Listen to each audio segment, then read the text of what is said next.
I am here to watch the art and do the yap.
Hello!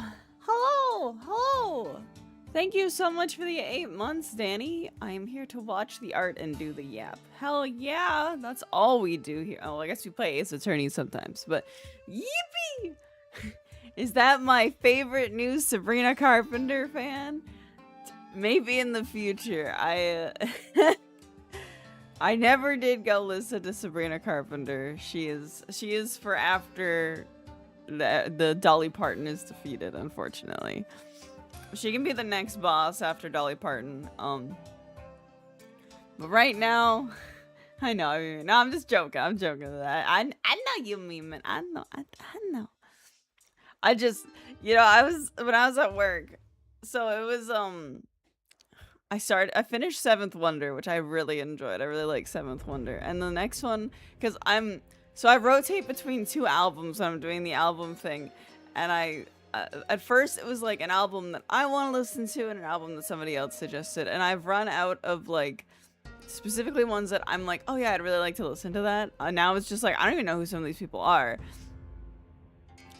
So I go now I'm just working alphabetically from I've started an A and then I started at I didn't have any Z's and I never will. If anyone suggests anything with a Z, I will never put it on the list, despite the list having a Z.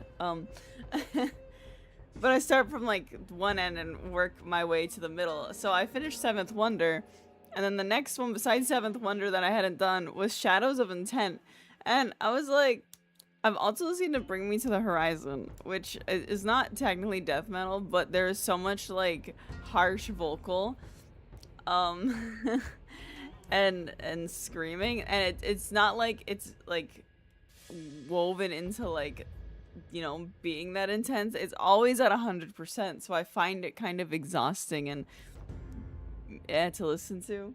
So I was like, I really hope Shadows of Intent is not death metal. I would love that. I would love that. And then I was like, the first song started playing. I'm like, okay, I vibe with this. And then it turned into death metal, and I was like, fuck. And like, I just don't particularly enjoy death metal the way other people who enjoy death metal enjoy death metal. I just find it like, because it's like just like Bring Me to the Horizon, where it's always like 100% from the very beginning.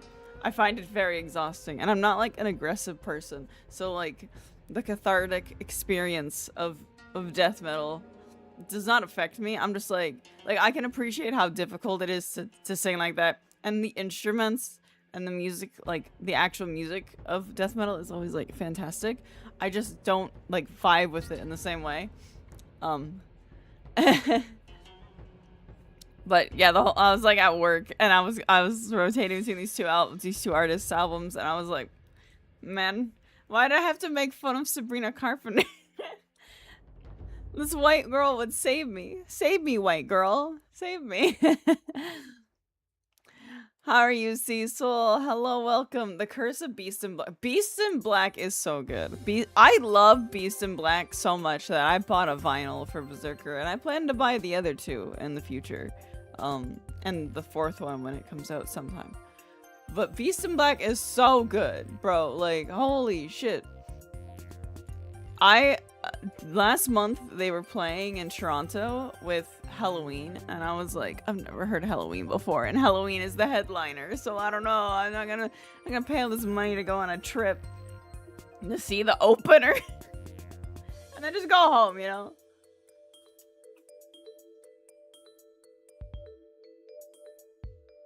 Beast in Black has like no misses.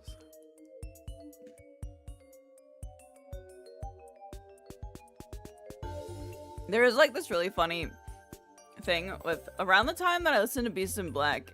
I don't know if anybody watches Coney, but Coney has like cringe confessionals where people like put in like cringe things that they've done in their life, and he has like the text-to-speech bots read them out.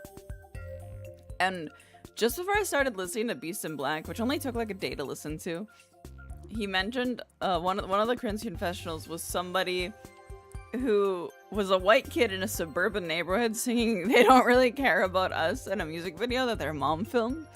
And they did put it up on YouTube, but then they had to take it down because a white kid singing about racial equality in a suburban environment is whatever. Not really. It's kind of like the point is going over your head a little bit. But then Beast in Black has a cover of "They Don't Really Care About Us," and I'd never heard the song before, and I'm like, I think this is the one from the cringe confessional. And then just I don't know. But then just like, oh man, he's just a bald white guy singing "They Don't Really Care About Us." What's the soundtrack we're listening to? It sounds so familiar, but I can't put my finger on it. This is Ace Attorney, Spirit of Justice. I don't know what the song is called, but it's one of them. It's one of the, you're thinking really hard about the question we've just posited to you.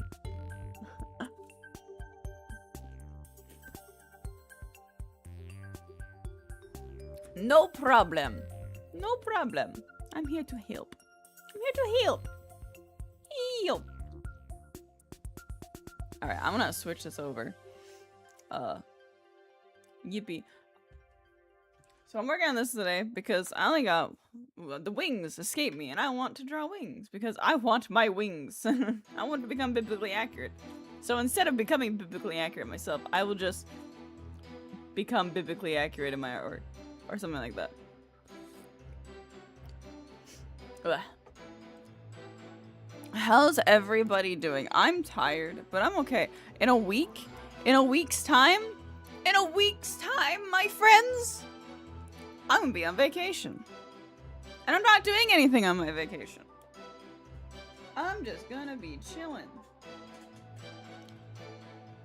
Tired, that is mood. Oh, gosh. I'm in the mood for everybody, right? Always tired.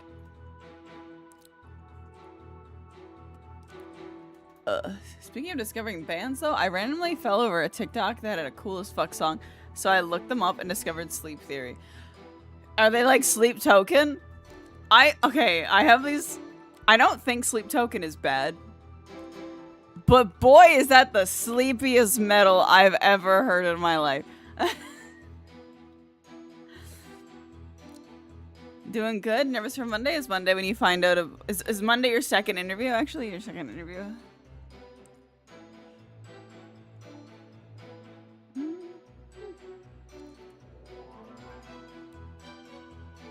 Not like Sleep Token, at least from what I've heard. Fair enough, fair enough. Yeah, oh, your next interview. Do I wish you luck, or do I wish you not luck, so then we can game the universe, and the universe will be like, the cat girl was mean to you, you gotta prove her wrong. Decisions.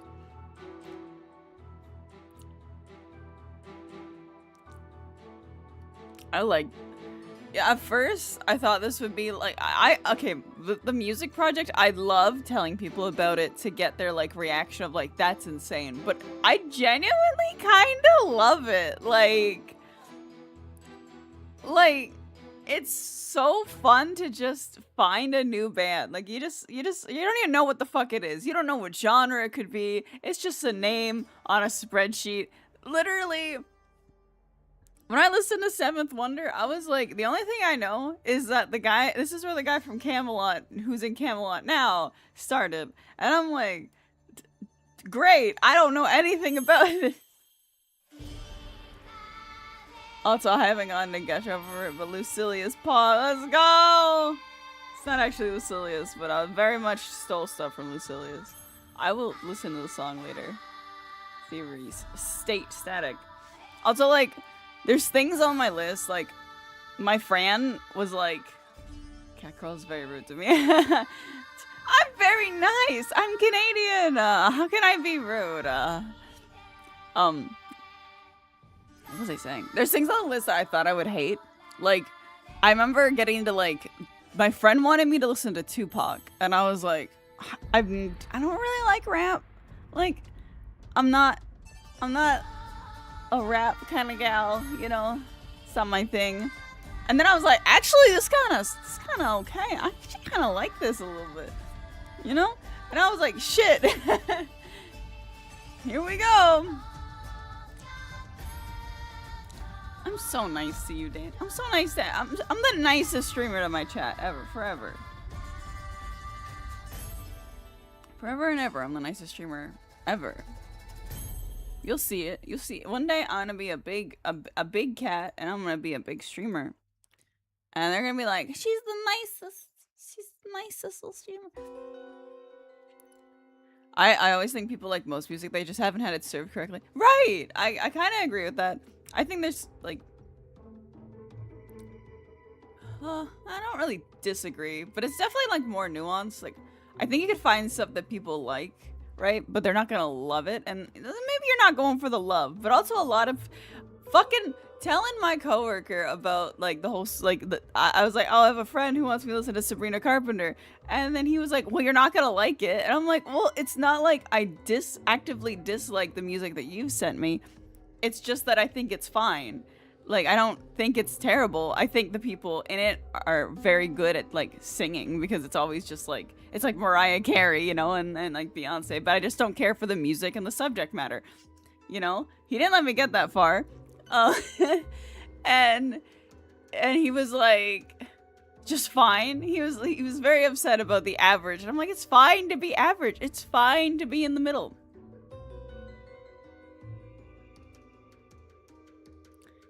Simple, you say you're not gonna share sketches because they'll be done very soon, and then make us stew in excitement. You're the one getting too excited, okay?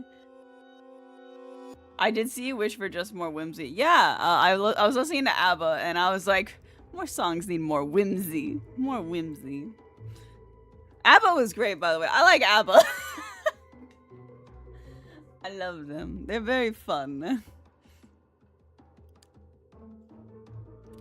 ABBA is great. Yeah, I'm glad that makes sense. I'm glad that makes sense. I think that I can say that some Sabrina Carpenter's got that whimsy. Hopefully. I don't think I've ever listened to Sabrina Carpenter. And so I have just, like, as I told you before, I was like, she seems Taylor Swift adjacent. And, like, I don't think Taylor Swift is bad. Actually, listening to her entire, like before doing this, I was like, why do people like her? And then I listened to her music and I'm like, it's not for me. But I understand. I get why she's very popular. Sabrina is for the gays. No wonder Neb loves her so much. Alright, I want to do the background today though. A little bit. I want to fix these clouds. So I'm gonna get rid of all the line art. Where are the clouds? Let me turn off the lighting a little bit. Oh, no, that'd be fine. Okay. I'm gay with a girlfriend. Call me bi or something. Sabrina's also for the bis.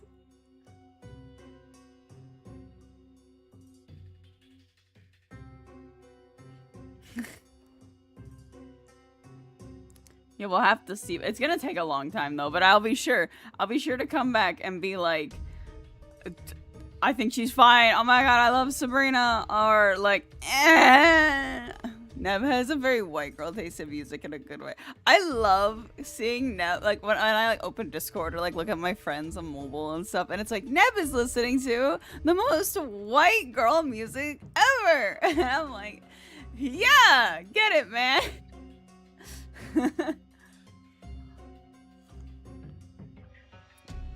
I use gay in a broad sense. Fair enough. Fair enough. Like, is Neb listening to anything right now? Or is he even online? Neb is listening to Beyonce right now. Specifically Texas Hold'em.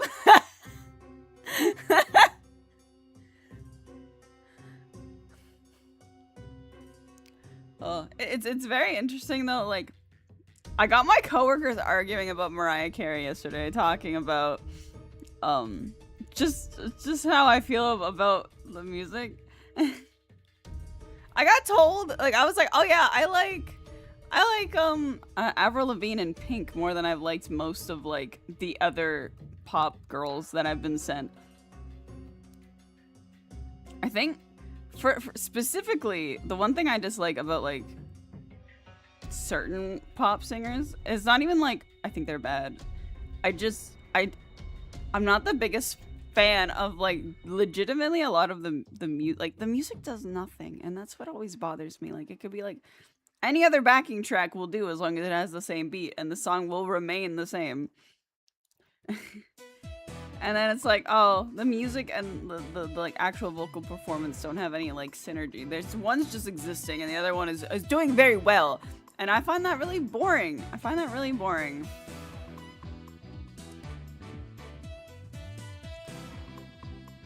Some Swift songs do slap. They are very catchy. So though my ass also stand around at work sometimes singing along to Fate of Ophelia when it comes on. I think that was the only song that I liked off of the last album she put out, I think.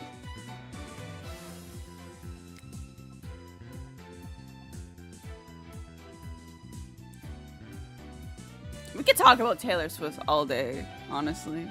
I'm not even a fan, but I could talk about her all day.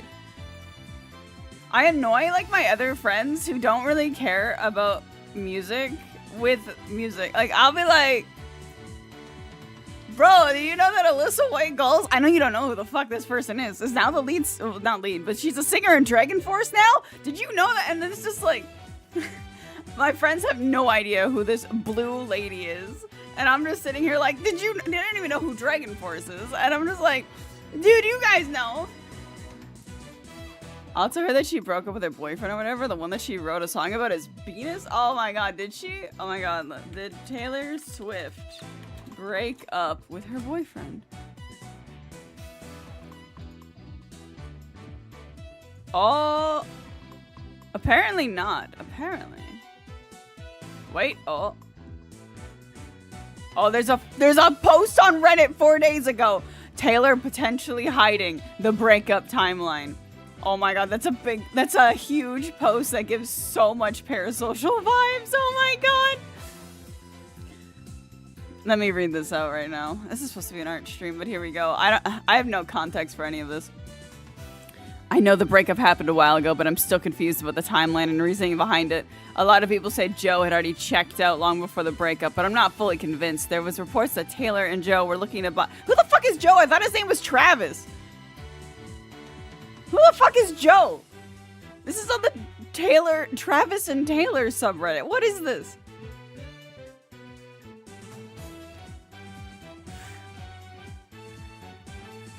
That's a huge commitment. Not sure if these reports are true, though.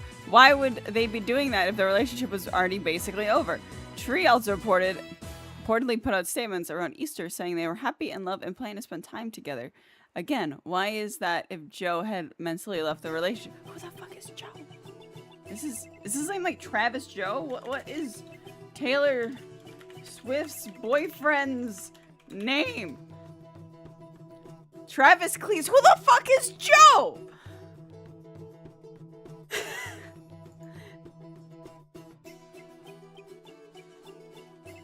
Oh my god. Well, and this is from 4 days ago. Who is Joe? Taylor Swift and Joe.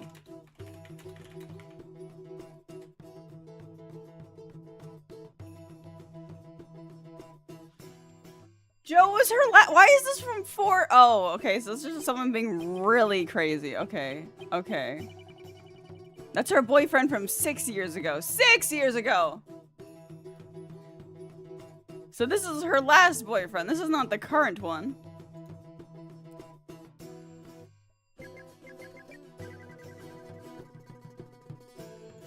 As far as I can find on Google, in my manic state of needing to know about this woman's life, I've seeing a paragraph that's bigger than my screen length about somebody's like relationship.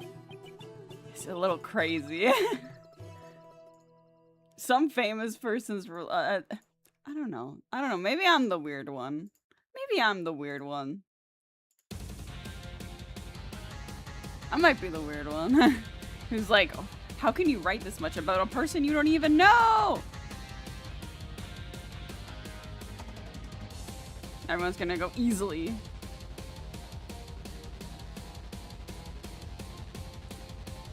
This is a very elaborate Cho Mama joke from my part. Get her to look it up. Oh my god, I gave her a teeny tiny bit of drama and she'll take the bait. Crazy. Crazy.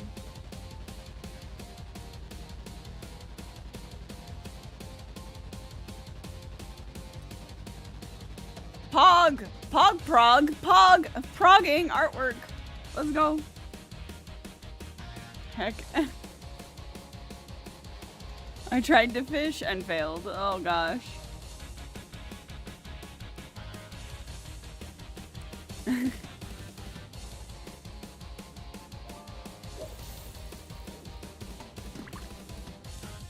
I have a better... Okay, that's the texture I was using for this. Okay, perfect. Look at that fish. Get that Oreochromis.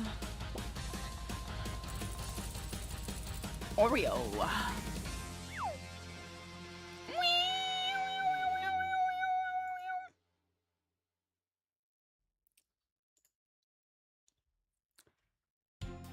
But I could talk about Taylor Swift all day, I think, or at least for a while. Because, like, there's so much, like, stuff to talk about. And, like, not even as her as a person, but, like, through her discography, there's so much. It's so, like, it changes a lot. And you know what? People go like, this artist transcends genre boundaries. And I'm like, the only one who's done it that well is literally Taylor. Like, and I know she doesn't technically do it by herself, but she does it the best.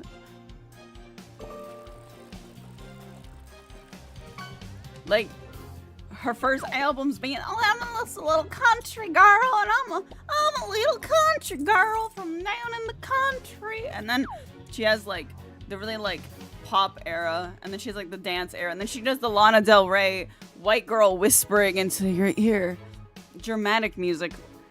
And then yeah, I can't remember the next bit, but there was a lot. It changes dramatically a lot.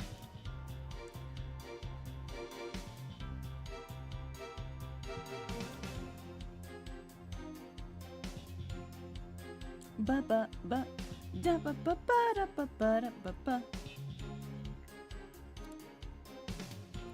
Oh, that's lighting from the other layers, whatever. Ba-da, ba-da, ba-da.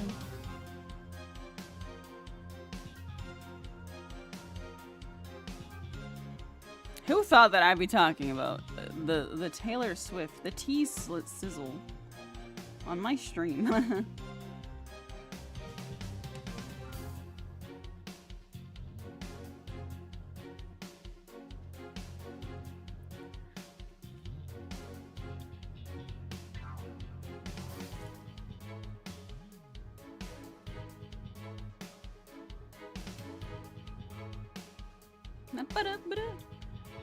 The T-Swifty. Exactly. Part of me was thinking about like making another Twitter account just to yap about music, because I'm constantly at work listening to music and being like, man, I could tweet this, but then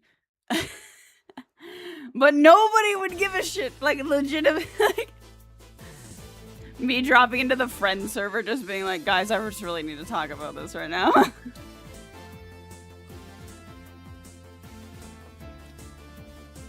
Welcome to my TED Talk that you didn't want to be in about fucking, I don't know, Bullet for My Valentine.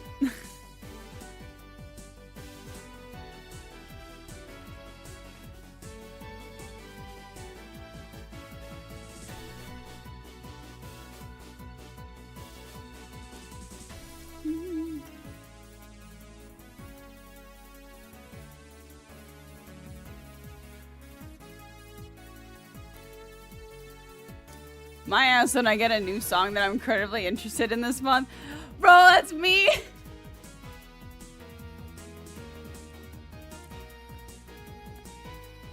Oh my god, so there's a song by Seventh Wonder called Dream Machines, and I'm like trying to resist not making a K-pop Demon Hunter little edit with it, because the chorus of the song goes, we're going up, up, up.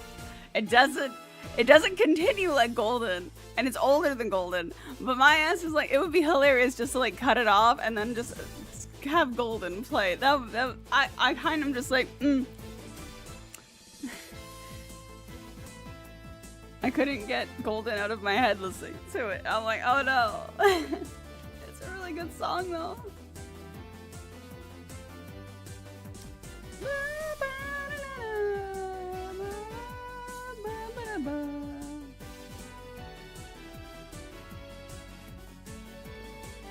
This month for me, it's really enough ups and downs from Guilty Gear Strive. Amazing. I haven't listened to enough Guilty Gear songs. I guess we did go through the soundtrack. They were good though. Who's this ups and downs? Is that Slayer?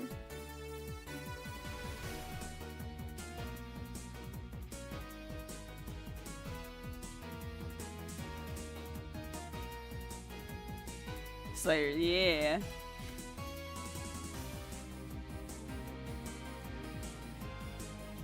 They're all like, it's Strap 2.0. Isn't that exciting? And I'm like, what does that even mean?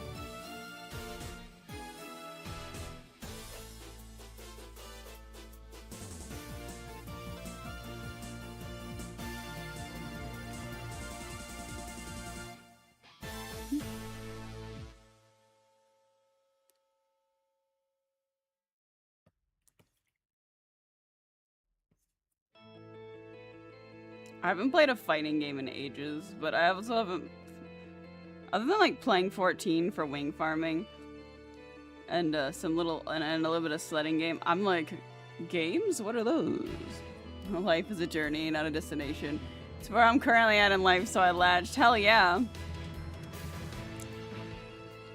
I remember in high school, my one teacher was talking about, I don't remember what the fuck he was talking about, but I just remember him being like, you know, talking basically about life's a journey, and he's like, you climb a fucking mountain, and you get to the top of the mountain, and guess what? You reached your goal, but you know what you do after you do that? You climb back down the mountain. Everyone be listening to music, meanwhile we're listening to D&D campaigns instead. I mean, you listen to whatever you want to listen to, right? I just really like listening to music, and I really like seeing people's faces and reactions when I go, I have listened to 1,000 albums in the last year. And that doesn't even include the soundtracks, because I'm almost done all the soundtracks I have at the moment. I'm gonna need to fucking start the 14 ones.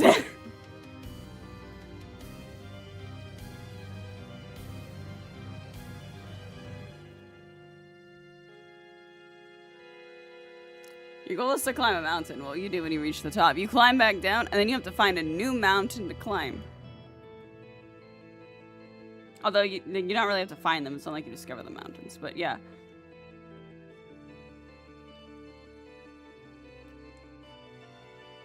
I remember the whole thing was, like, you spend the least amount of time at, like, the summit or the peak. You know, you're like, I did it. And you look out, and you take some pictures, and then you come back down. But you spend significantly more time trying to get to the top of the mountain than you do when you get to the top. Unless you're planning to live there or something, you know, and you're like, this is the goal, you know? Step 1, climb mountain. Step 2, build cabin. Step 3, start farm. If your goal is to climb, and that's why we set multiple vague goals in life. Exactly. I hate this because so my therapist gives me like therapy homework, and I do that. I do like a session a month with my therapist, and my whole last session was her being like, not in a like you need to quit your job today, you know, kind of thing, but she was like, have you considered a better job? And I'm like, of course I've considered it, but my ass is terrified. My homework last month was to write about whether I think I'm afraid or not to change my career. And it ended up becoming 2 pages. And I'm like, there you go, ma'am. Here you go.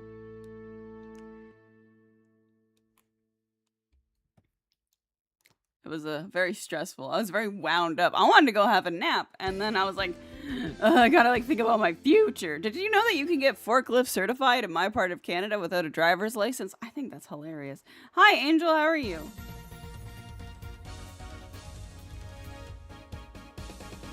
I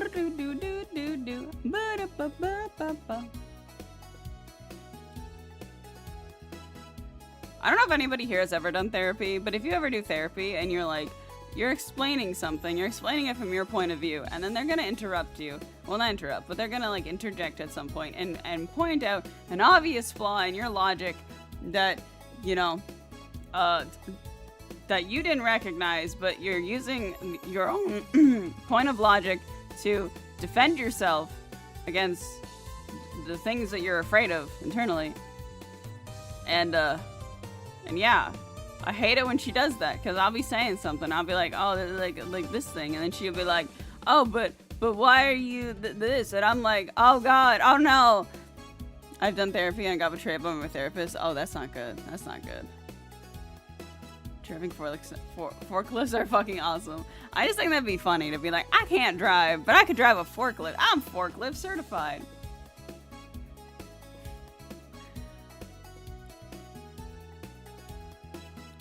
When I first started therapy, my therapist technically ghosted me, not intentionally, but we were supposed to have a consultation, and there was a big windstorm, and her internet got knocked out, and she could not contact me, and the appointment time came up, and I sat in there and waiting for 40 minutes before I gave up. Because there was a bit of, like, no way my therapist ghosted me, right? And then I found, then like an hour later, I got a message from her being like, oops. And I was like, ah, shit. If I get a fish, then next, the drinks are on me. Oh, all right, let's see. Drinks on Teo. Damn! The drinks are already in the pond.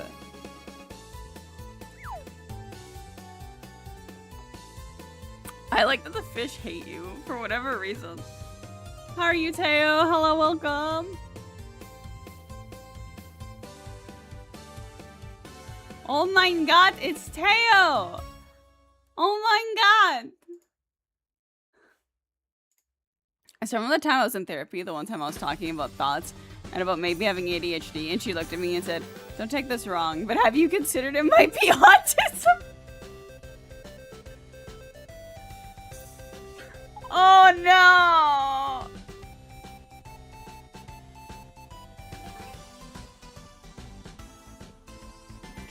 Oh no!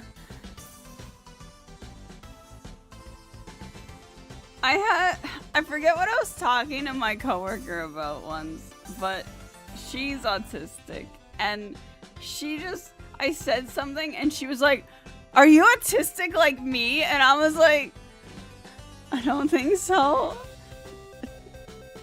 And I've been thinking about it ever since, like, I don't know, maybe.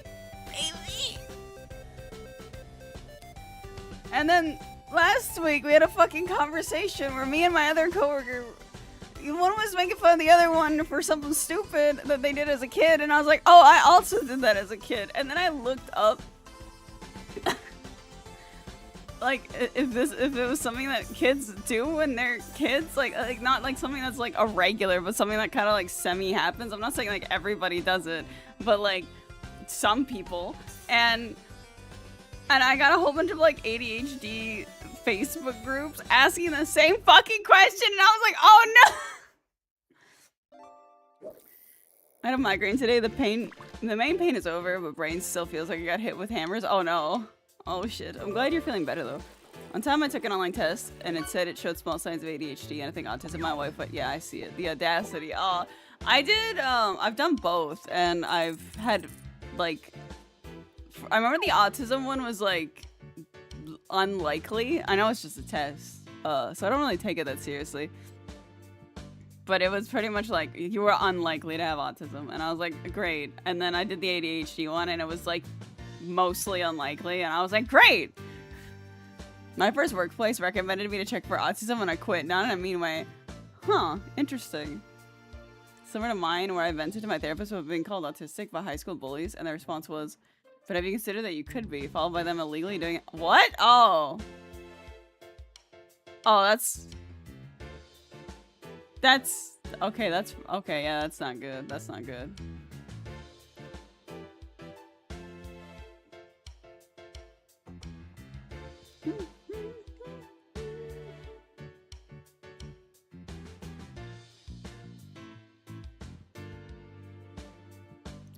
And that, ladies and gentlemen, is how I got my autism diagnosis. Oh my god. Even if I wanted to, like, know if I did or not, where I live in Ontario right now, well, I guess in Canada, I live in Ontario in Canada, it would either cost thousands of dollars to do it quickly, or it would, I think the wait list right now is like 8 years or something. I took it on the chin, she handled it very well, so it wasn't a bad experience, just incredibly funny. Oh my god.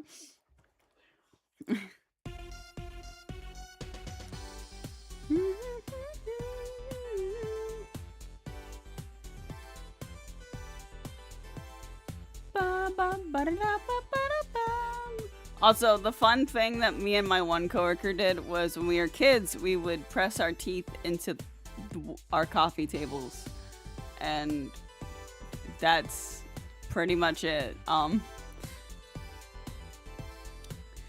And the other one was like, that's so stupid. Why did you guys chew on cardboard? And I was like, bro, I'll chew on anything. but the coffee table had a nice crunch and teeth feel. I'm like, I don't do it anymore. Like a cat pressing its teeth into cardboard. That was me, and my coffee table was the cardboard box.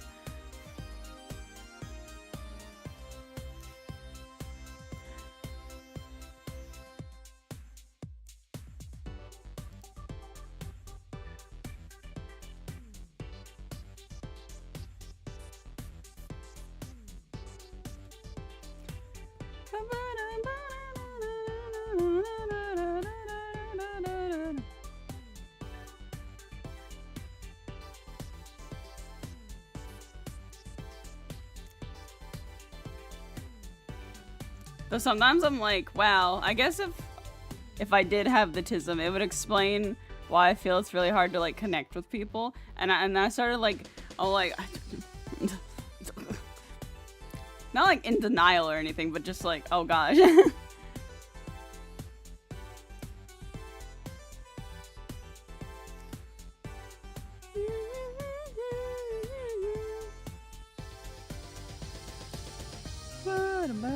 But the test said I was very unlikely to have it because I'm so cool.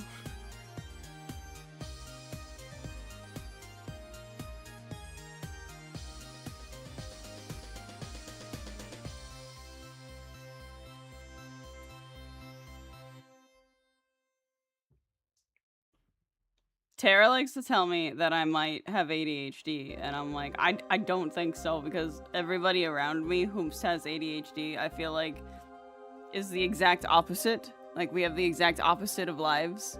Like, I have a very good memory, and I can focus for a very long time, and I very easily get overstimulated. Well, not very easily, but I can very easily be overstimulated. So I don't need, like, 8 things going on at the same time, or I'm like, please kill me right now. There was a day where, like, there was music playing, and then, like, the dishwasher, the sink was going, and then there was a really loud car outside, and then there was, like, banging upstairs. Like, somebody was, like, hammering a nail, and I was like, this is too much sound right now!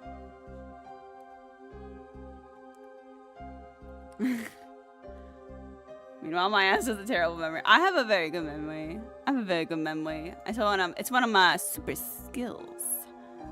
As long as I'm paying attention, okay? Like, when I go, like, I have a very good memory, and then people are like, do you remember this thing? It's like, I don't remember things that, like, if I'm not actively paying attention, I will probably not remember the thing that I'm being told. So when things are important, I try and pay attention.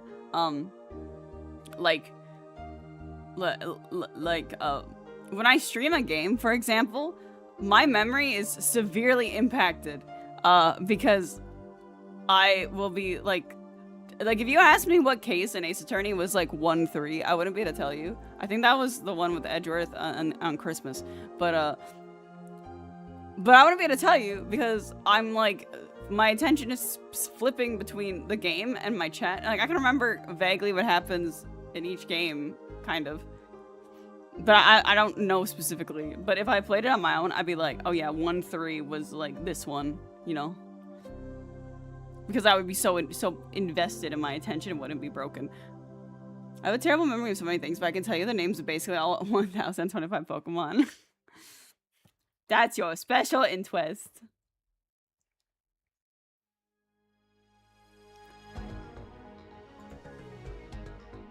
And sometimes, like, things get, like, naturally forgotten over time. But, like, I will remember significant, I'll remember, like, specific details about, like, people. And then they find that really weird. With more coming for Winds and Waves. There's 1,025 Pokemon? Yeah, there's a lot of Pokemon out in the Pokemon world. You gotta collect them all, even though it hasn't been the tagline in so long.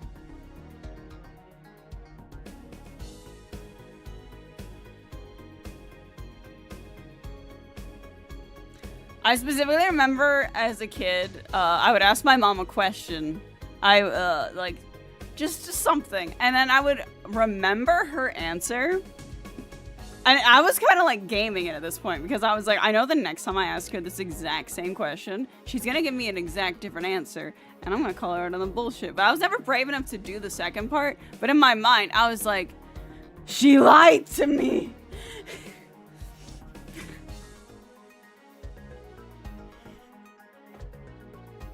It's a very weird story now, saying it out loud. Remember,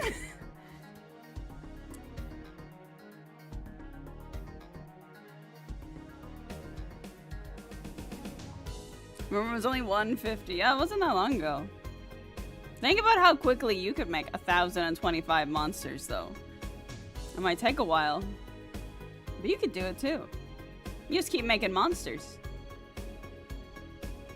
What's the weird thing you remember from me? I'm curious. Oh. That's a good question.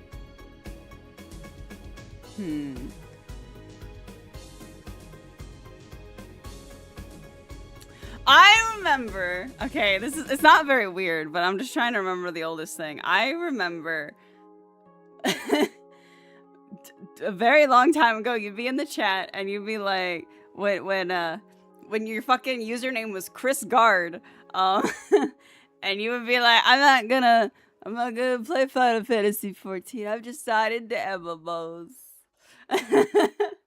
And look at you now. No, I'm joking. God, I feel like I'm on the spot now, and I'm like, what are you? Like, whomst are you? You know?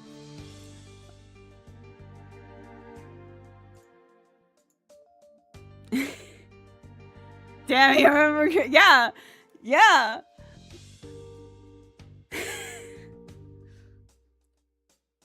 I have to think more on this.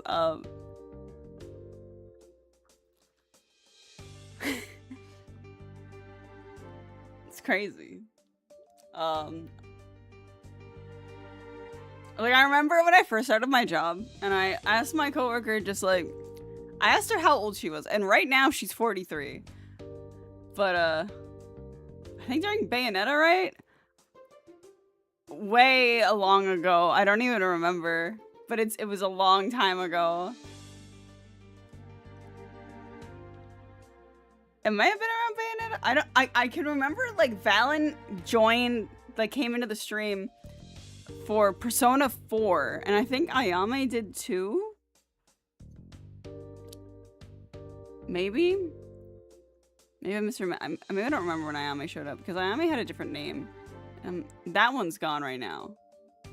I also used to think Ayame was a guy until I said that once, and then Ayame was like, no, I'm not a guy. And I'm like, oh, shit.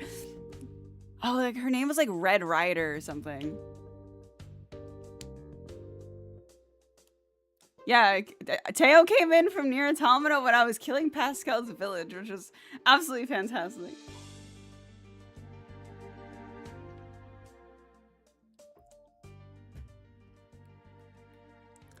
I'll be honest. Okay, wasn't it like Persona 5? Maybe. That makes sense. Because Persona 5 was around the time Bayonetta,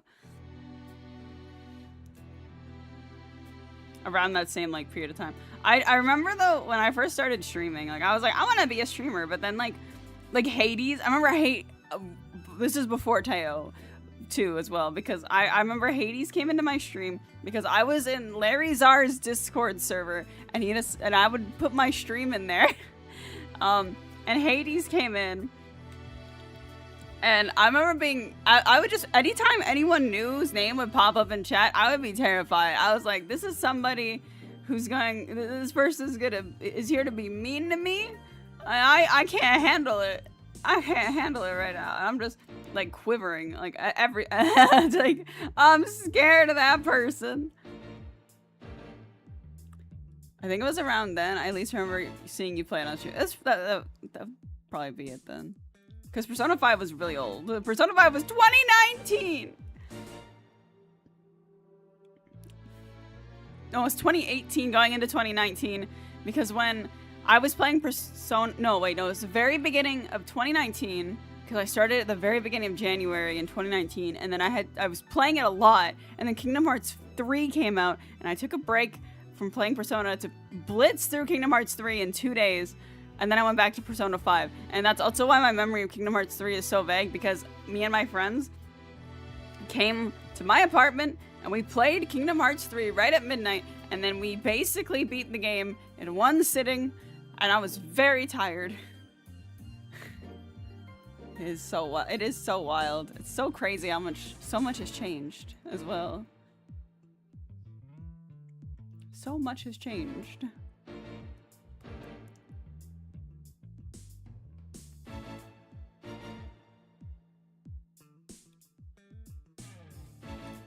Time is an illusion. It really is. Time really is an illusion.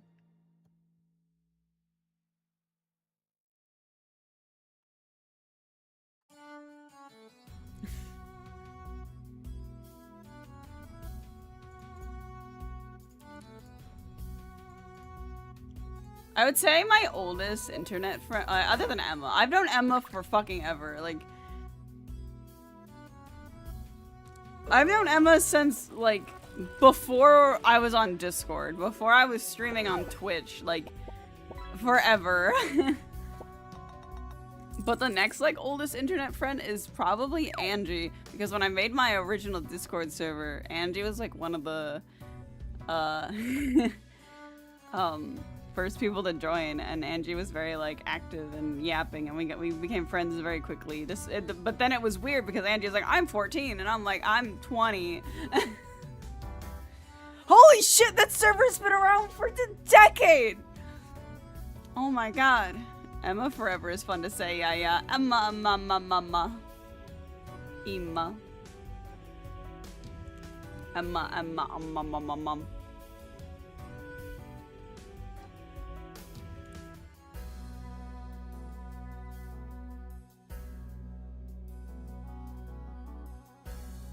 Ba-da-dum.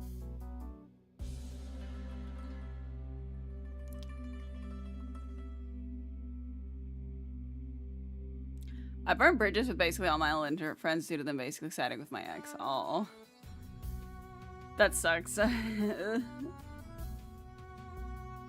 That sounds like a very big messy mess.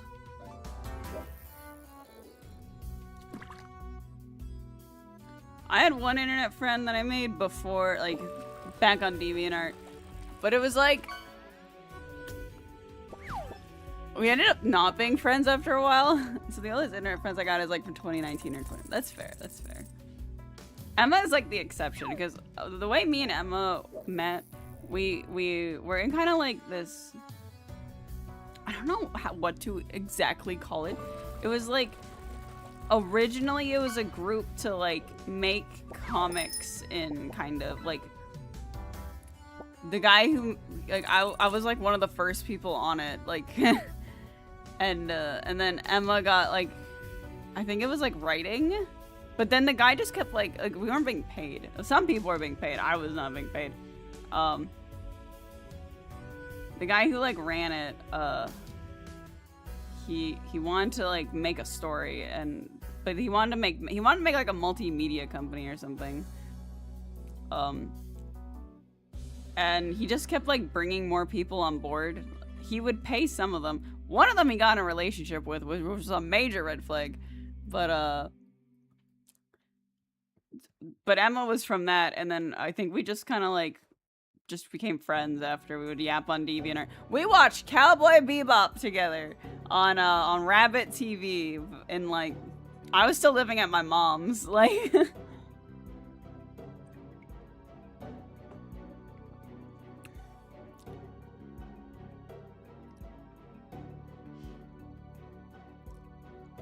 My oldest friend I still talk to is, I think, Asger, a great IRL friend who I've been friends with since 2013. Jesus Christ. Yeah, it's really weird when you think, like, you're like, oh, 2013 was like 5 years ago, and then you like look at the time clock on your computer, and you're like, it's 2016. That was 13 years ago. 13.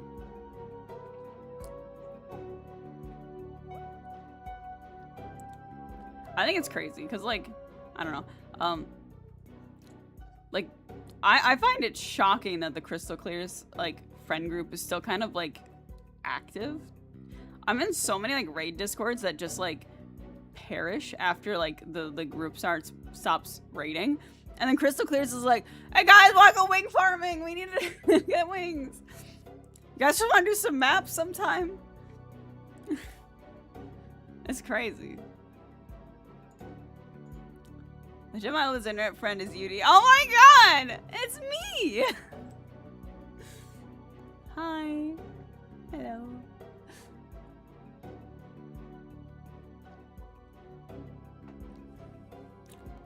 That's me. And now, I've made you cringe at your own language. That's an immense power. So my internet friends from like way back then became real life friends, so I don't think that count. That's fair. You did. We were wing farming yesterday and Tara came to show me the message you sent her about oh my god. And I read it and I started giggling. It was so good. It's I can't say oh my. Oh, it's so good. It's so good. I'm super hyped for the figurine though. It looks very cool. It looks very cool. Are you going to get it?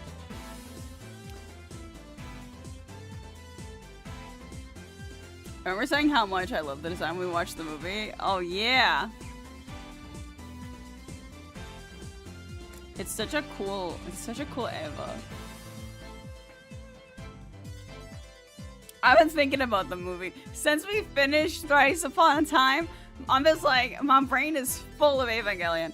Like, we want to rewatch the Evangelion rebuilds again. Me too! Me too!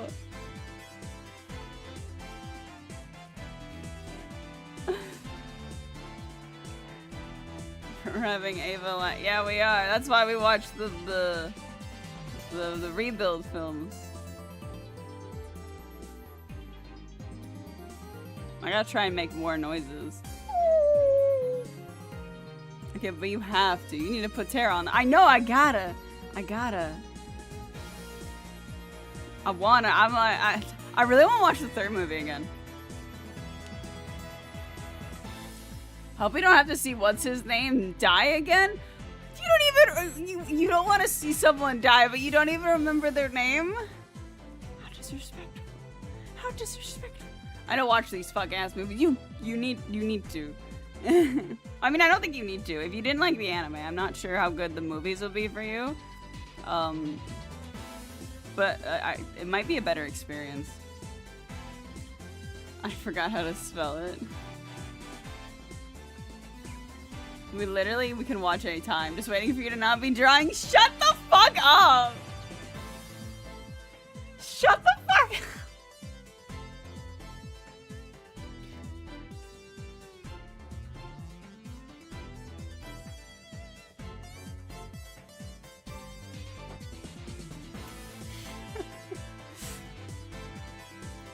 Literally last night after we did some wing farming with friends, and then Kenji was like, hey, do you need to do dailies? And I like stared at the Discord message and stared at my tablet and was like, oh wow, I don't think I have time to do dailies. I want to draw. I just like started and didn't continue. That's fair.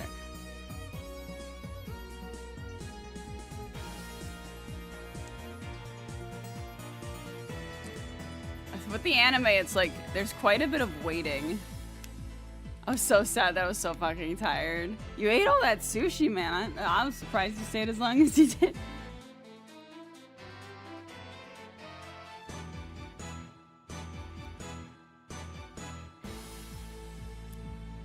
It was a different friend. It wasn't anybody in this. Well, I guess they are in the server, but it wasn't within the server. I was just like, I got a DM from a friend who's been playing 14 more. And he was like, do you want to do your dailies? And I'm like, that's, yeah. So fair, so fair.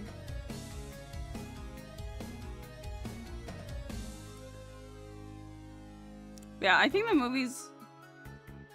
movies move at a much faster pace because, like, the anime takes, like, it's like, what, episode, like, 14 until, like, things start getting a little funky? like, so like half of its runtime is like kind of like a monster of the week kind of thing, with like you kind of like, oh, something's not right here, but like it's just kind of like baiting you, and then you get these really long scenes where like nothing, there's no movement on the screen, there's just sound effects and people staring at each other, and you're like, wow, they're really saving the budget on this. I think the anime is great though. Crazy. But I really like the movies. I think the movies are really fun. I need to watch the OG anime again as well.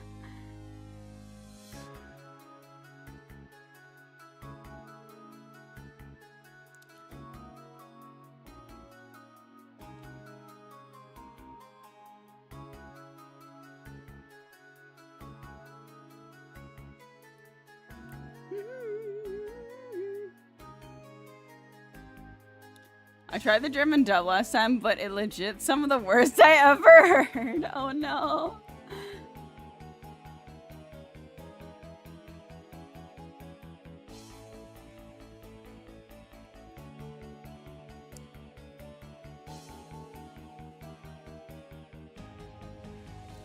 Misato in German just hurts my ears. Oh no.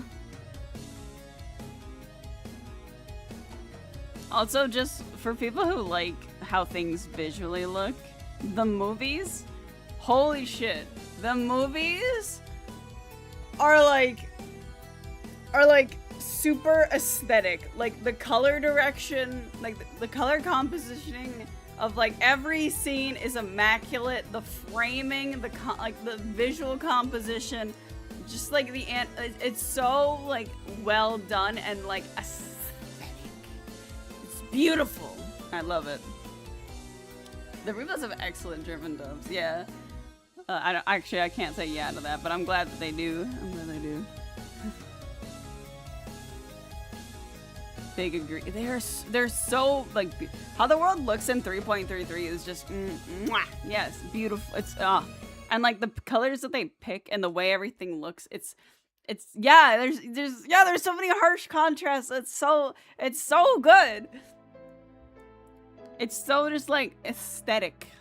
Like you could take any scene and be like, this is beautiful. I need to like study it. Like it is that perfectly composed.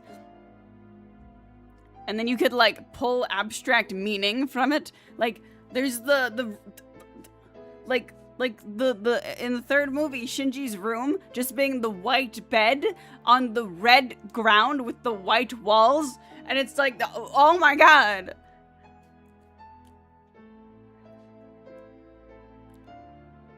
There's like that scene in the second movie when like Mari grabs him and like all the blood rushes in and it only gets on his hand. And it's like, there's blood on his hands.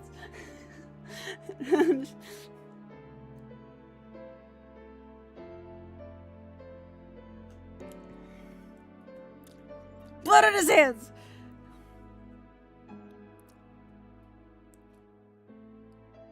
People died because he was out there, yeah.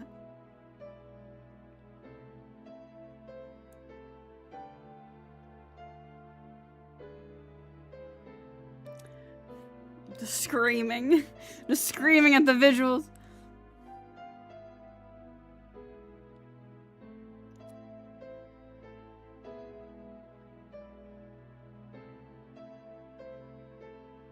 That's me. Screaming.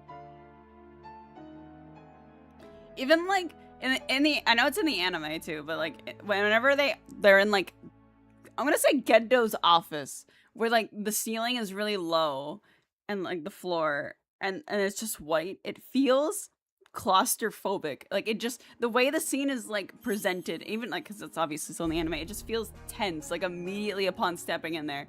And there's like nothing to break the tension except leaving the space because you're so tightly in there. It's great. I love it.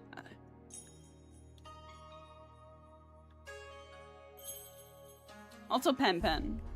Pen Pen. Pen Pen!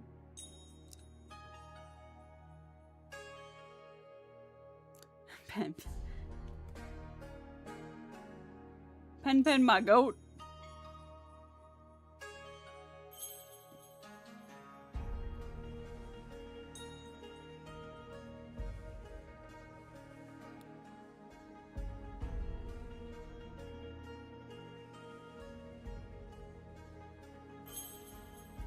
All right, since you finally threw some of this game, which game? I'm almost done. Spirit of Justice. I would like to say that I have two left.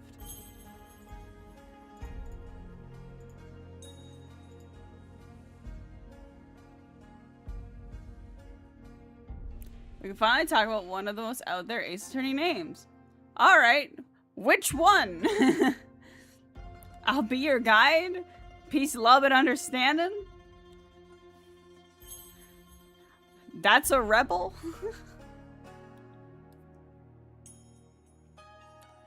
Peace, love, and understand. Yeah, he's crazy.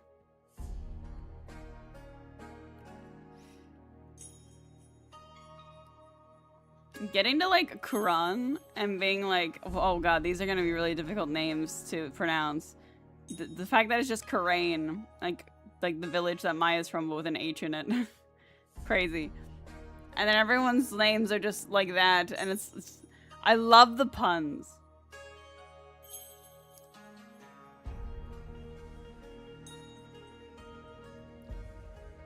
I'm glad that they went with like pun names, because I think the game would be so much worse without it. It adds that little bit of whimsical fun. His fucking French translated name is Stairway to Heaven. Oh my god, amazing. That's so good.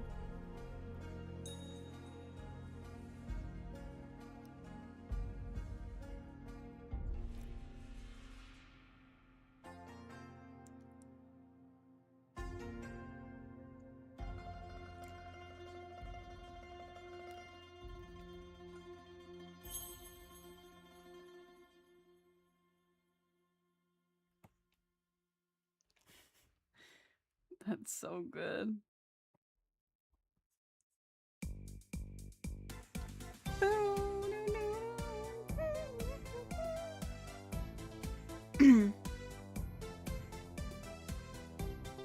I love puns. I don't know if anyone's ever played Bravely Default, but Bravely Default has so many good puns for character names and stuff.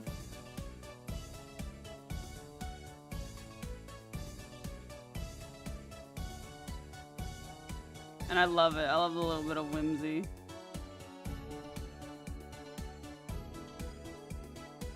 Just a little reminder that you're playing a game, you know, don't take it too serious. Are you considering showing why localization beats direct translations? I hate when people start debating localization. I hate it so much. It is like a pet peeve.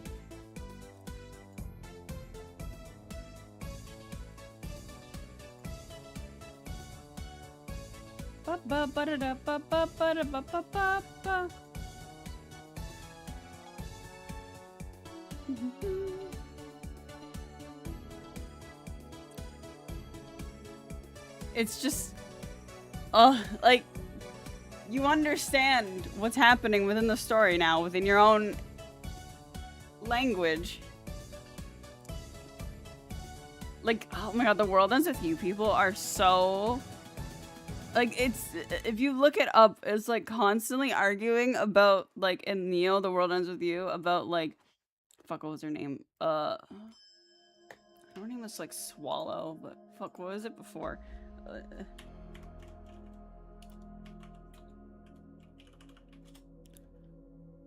What was her name? What was her name? Shoka. Fucking... Shoka says later losers constantly, and people, like, because she's supposed to be, like, a mean girl. That's her entire thing, is, like, I'm a mean girl because I keep people away, you know? And everyone just gets pissy that she says later losers, and, like, every time she's, like, done a conversation, you know? And it's like, oh, she doesn't say that in Japanese. But what she says in Japanese wouldn't make any fucking sense in English.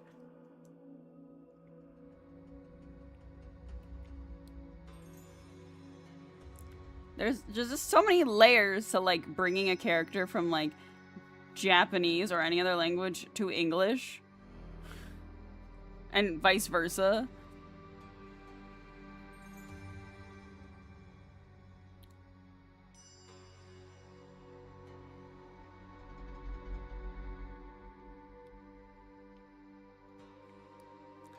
It drives me crazy.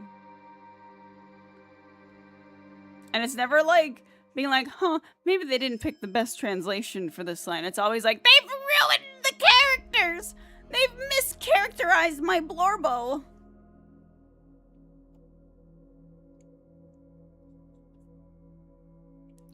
What was it like, Chris? You were the one who sent me, like, what was it, like the Zero Escape documentary about localization and how, like, all the things that they had to do to make it, like, work?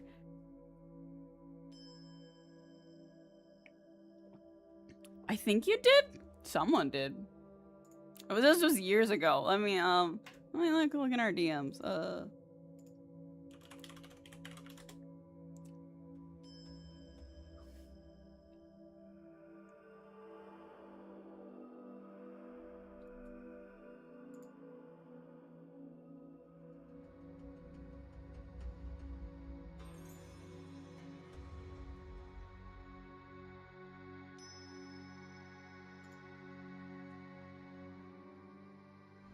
Yes, you did.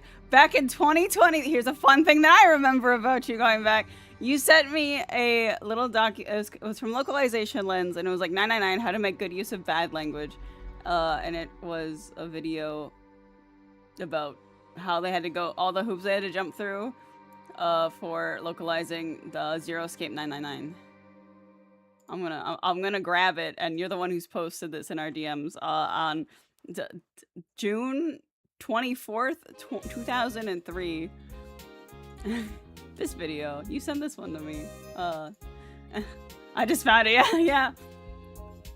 I think about that one a lot because, like, 999 has a fantastic localization. Like, it's very good. And like, the voice acting in 999 is insane. Like Junpei sounds just like a guy, like just the way that they talk, and like whoever was doing the direction, everyone sounds like they're confused, and you're like in a meeting with everybody who doesn't really know what's happening, and it's great. Like it doesn't sound like stilted, it doesn't sound forced, like it just sounds like a guy who's like legitimately like, whoa, why the fuck did I wake up here? What's going on? And just like the cadence of his voice and like the way that he says like, oh fuck, you know what happened? Oh, and it's just, it sounds so just like perfect. 999 has the best voice acting ever. He just sounds like a guy.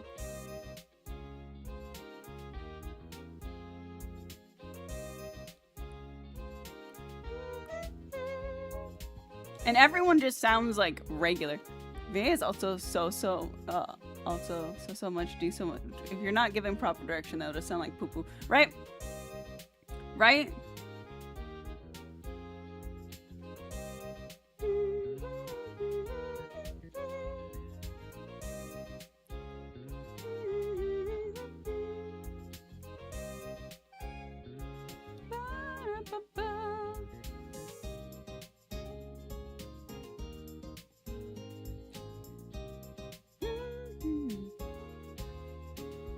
I'll make these puffy. I don't know.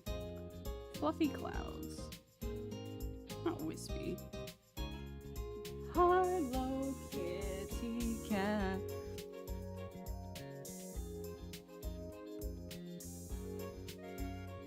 Oh, hello.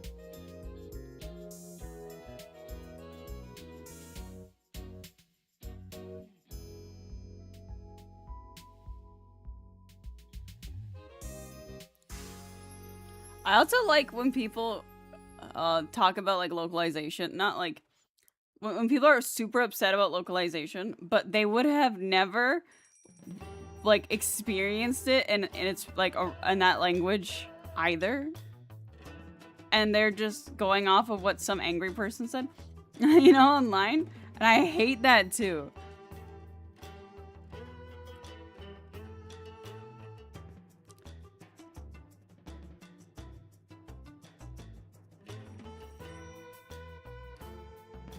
I'd rather like people who can actually contribute to the conversation actually have an opinion on like localization instead of just like a bunch of weebs very mad that the character didn't say the one line directly as it was stated in Japanese.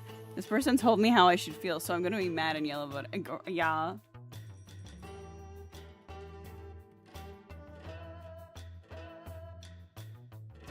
Hi, Felix. Please get off my tower, sir!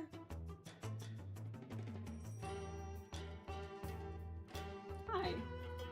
Look at you. Very polite. Good boy.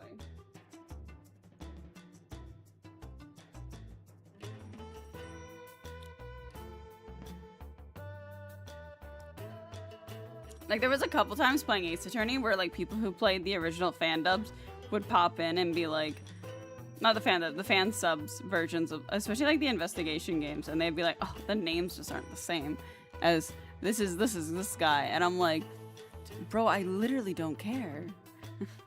And they'd be like, it's just a more direct translation of the pun, and it's like, I don't care.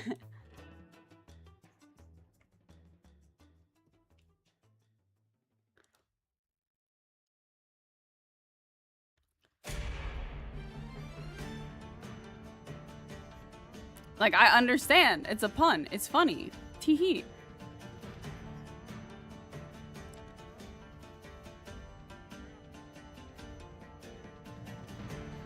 I have many pet peeves with people. When it comes to, like, shit that people say online. About, like, stories and shit. It drives me crazy. Hi, Elmer!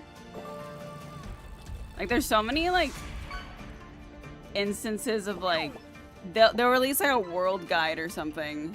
Sometimes I get it when a sentence changes meaning completely, but that's also just bad direction or whatever. But that's like 99% of the time, give me localization. Yeah, like you have like these people who are working under like incredible deadlines, trying to like faithfully recreate a sentence, and sometimes like it's multiple people doing like the whole thing, or like you need to get this done as soon as possible, so you're just kind of like just doing it as quickly as possible. You're not like putting as much thought into the dialogue as the original writer. You're just like, yeah, this gets the point across. And sometimes it's like, sometimes I'm like, did that one thing being changed, like the meaning of it being changed, did it change the entire understanding of this character and the plot?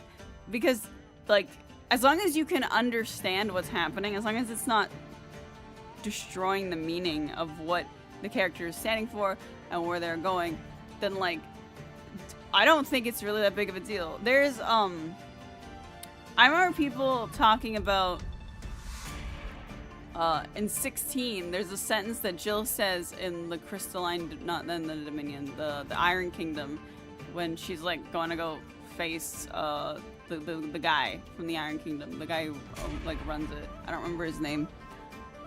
And in the Japanese text, she alludes, I suppose, to like SA, potentially, but the English version does not.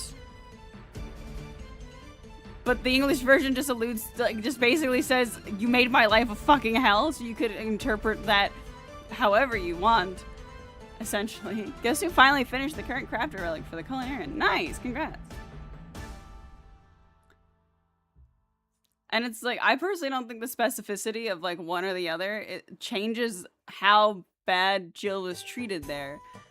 But a lot of people are gonna get hung up on that specific detail. It's just like, there's so many like games that have like a world guide, and then people will be like, everything from this should have been in the game. And it's like, it's like people who world build and then want to stuff everything in. Like, to get the story across, you don't need the entire lore book in the book. Like, things can be a mystery. Things don't need to always be explained. And and you can kind of engage. You can have too much sauce.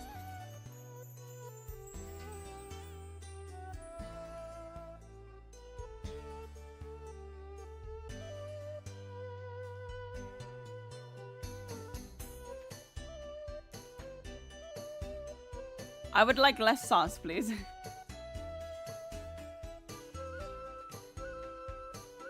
Also, we gotta kill people on the 14 forums. We are once again arguing that every piece of side content should be mandatory for MSQ.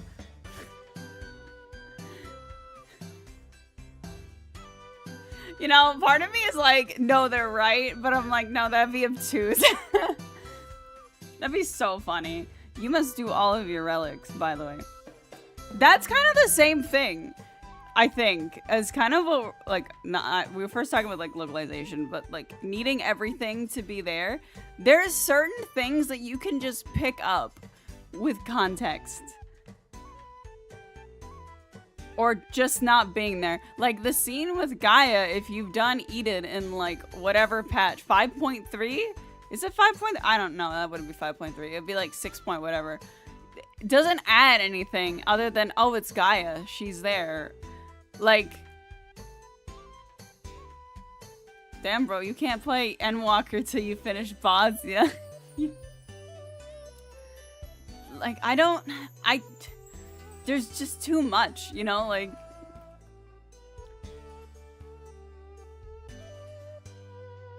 I don't want to have soup. If there's a steak and potatoes on my plate, I just want some sauce. If you drown the dish, lose what makes it good. All things in balance, yeah. MSQ is already long enough as it is. It would be really funny. Like, if MSQ was, like, not as long as it was, like, sure, maybe, like, very key pieces. But, like, MSQ is already its own fucking undertaking.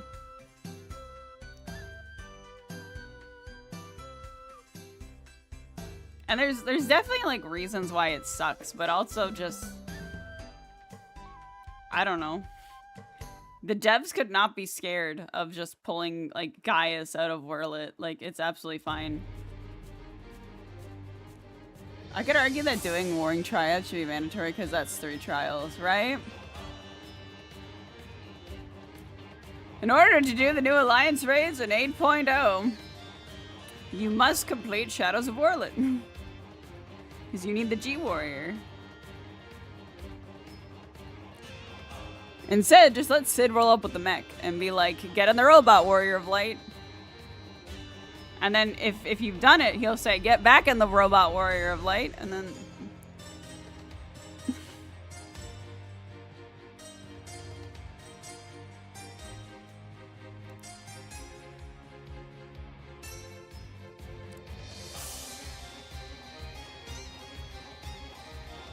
I get that people want to have, like, a rich story, but it also just...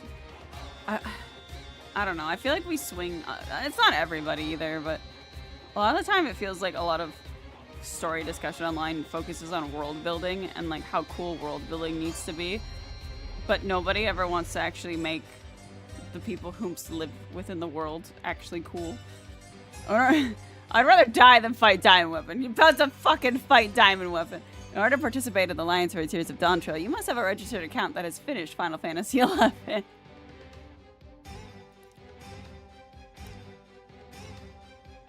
Bro, if you have not played Final Fantasy 1 to 16 plus every single spin-off game, plus the entirety of FF11 and 14 with all the side content, you are not going to understand Evercold.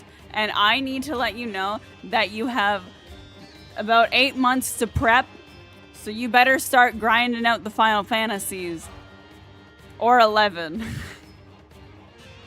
You will not be ready for Evercold, and you are going to miss so many details in the dialogue and the world that you're going to have a terrible experience.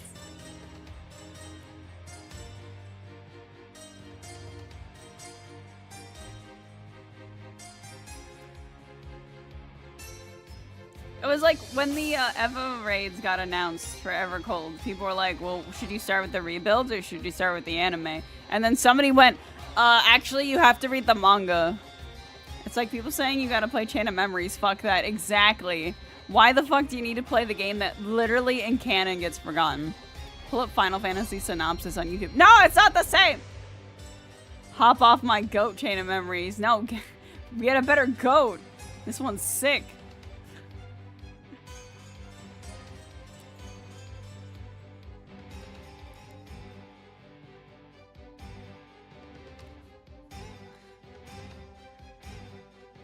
People go, what do you mean you just played Kingdom Hearts 2 and then you just rolled into the series? Yeah, it's not hard to intuit the story if you're starting in the middle.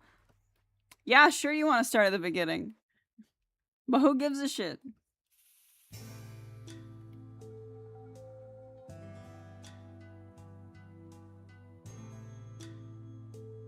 Fuck you. Get on 358 over 2 days. I will!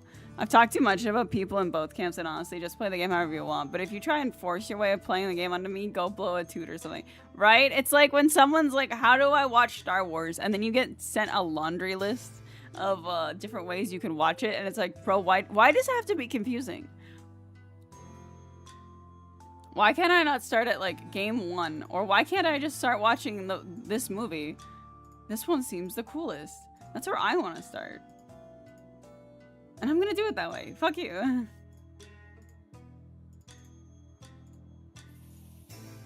Especially when it's some random person online telling you that you must do it in this way or your experience will be bad.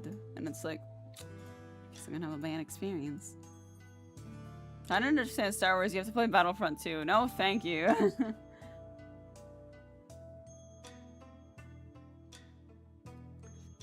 I mean, Jess used to be a story skipper. Oh, really? Damn. Damn, I didn't know that about Jess. That's crazy. I've skipped some of the story. Fucking Jess was a story skipper at one point. Do I have to, like, send her these and be like, Chris is outing you in the Twitch chat? Like...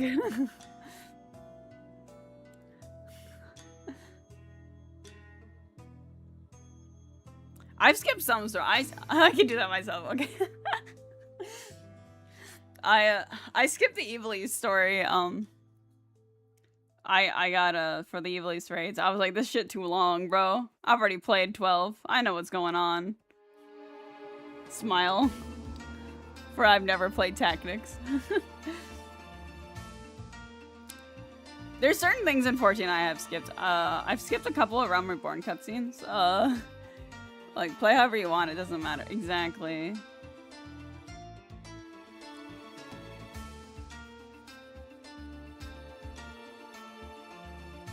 I'm gonna emphasize, especially if it's a single player thing. Like, there is a certain, like, give that you, like, not in terms of, like, how to experience the story, but there's a certain give of, like, there is a meta of how the game is going to be played, like in dungeons and stuff, and you probably want to adhere to that, so you're not pissing off the people that you're randomly getting partnered with, unless you have a friend carrying you through the dungeons. Like, if you're a tank and you're like, no, the DPS must pull, then you might have a little bit of a funky time, and you might encounter a lot more barriers. But, you know, like, if you don't really care about a Realm Reborn and you or any of the story, and all you want to do is like go fishing, you know, skip the story. Who gives a shit?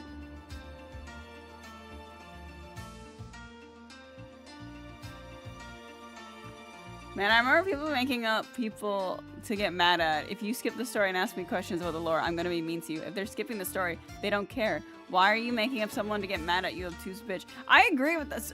I made a tweet when people were getting, like, Shadowbringers was in the free trial, whatever. And someone was like, what if somebody asks you a question about the story?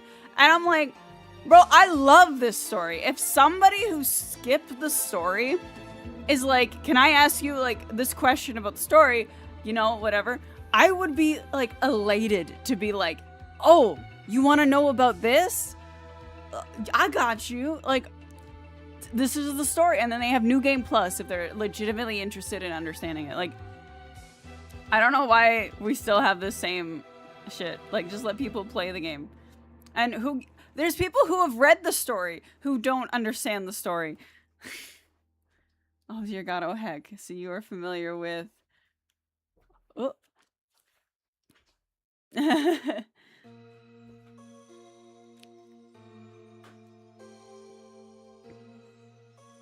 Good night, what? Good night, Danny.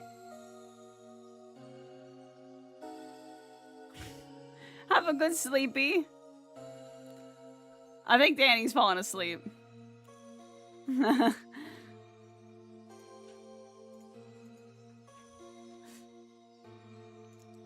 Little sleepy. Sleepy baby. Honk shua. Sleep. Oh my god. Yes. 14 fans be so fucking obnoxious. I skipped the plot of Stormblood and had a great time. I saw the plot of Stormblood. I thought it was okay.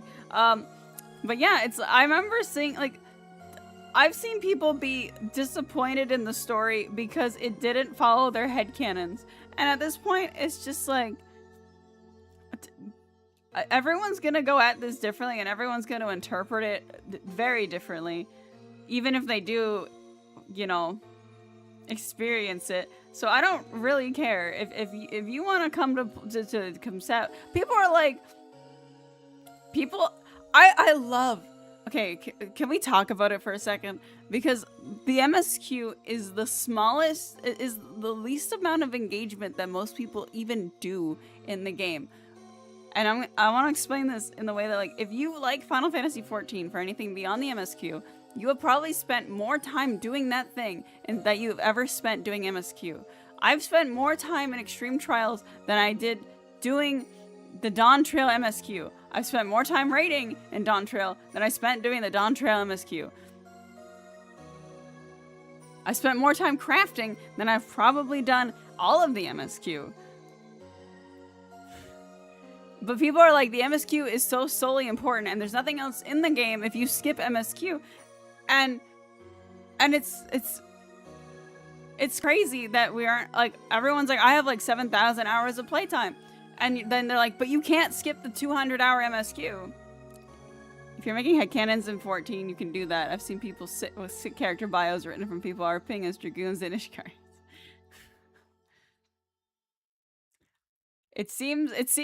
I don't know. I think it's weird. I think it's weird if you're like, I'm mad at the story because of my own headcanons. I think that's stupid. I'm putting my foot down on that one. I think that one's a little dumb.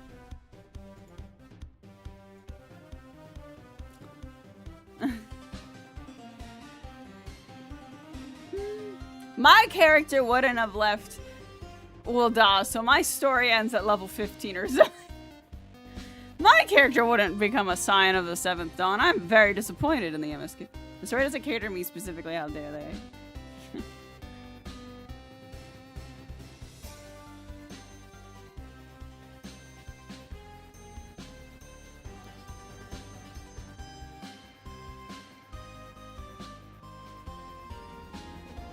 You can skip the story.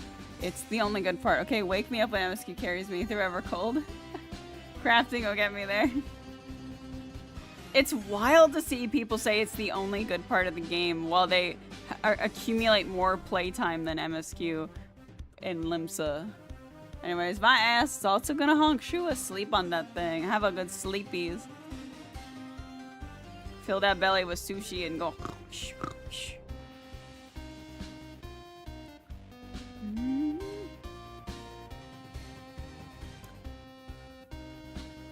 I feel like people need to have some kind of, like, what is it called?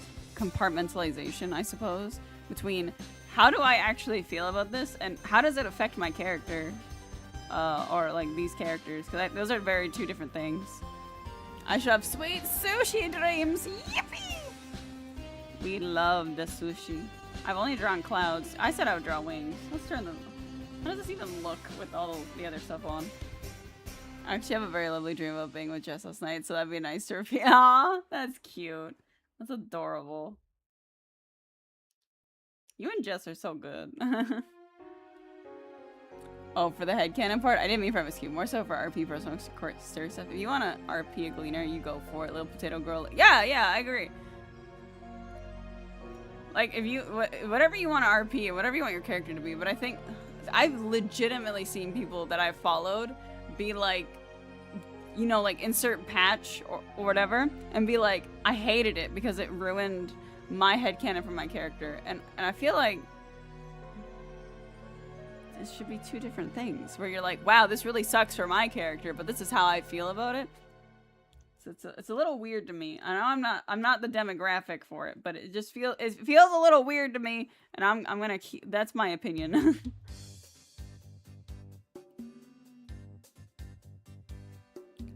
I should probably put this under some of the lighting. Oh god, whoops. Wait, why did that fuck everything up when I... Oh, wait. Ah, there we go, okay. Perfect.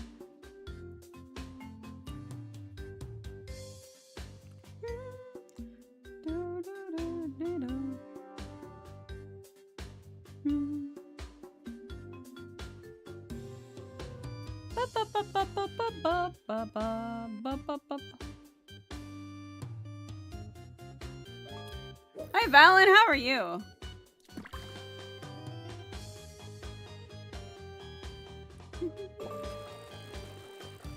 Like, this was really bad for Sergeant Squiggles.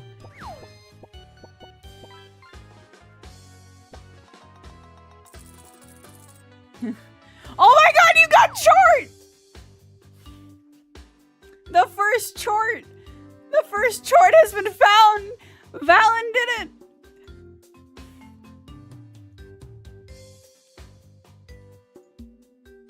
Oh my god. I wish Chris was still here to see Chort come out from the pond.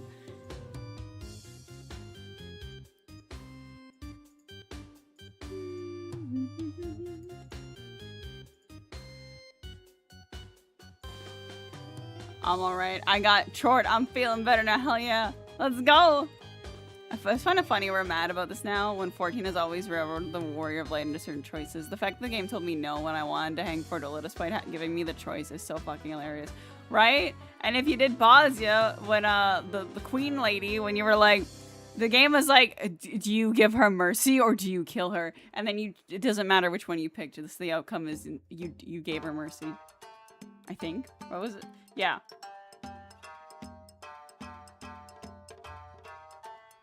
The Warrior of Light is your character, but it's also Square Enix's little guy, and we're all just Square Enix's chihuahua in their handbag or whatever. The illusion of choice, just like real life. You have a lot more choices in real life, though. My therapist told me that, and I believe her. She makes a lot of sense. If you choose not to, the Hrothgar stop you and make you give mercy. Yeah. Like, guys, she ruined your life. Let's ruin hers right now. I forgot what it was. It's been a while. See, this is also the other thing. The game's been going on. I played A Realm Reborn on July 2nd. I've been playing Final Fantasy XIV for 10 years. If you think that I remember every fucking detail, most of Heavensward is gone from my brain.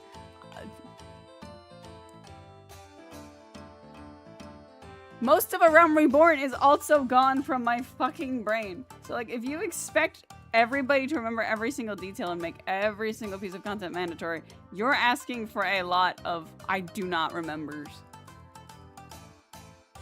Drop kick that bit. Air was a fever dream. Like, I can remember doing it, but when people bring up, like, details of, like, oh, this guy was there, whatever, I'm like, who the fuck was that?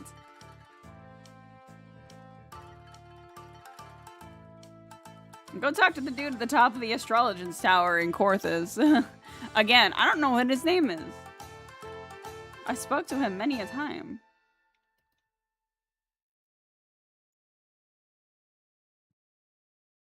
Oh, I turned the lighting back on. I turned it off. Bam. Wham bam. Perfect. Beautiful.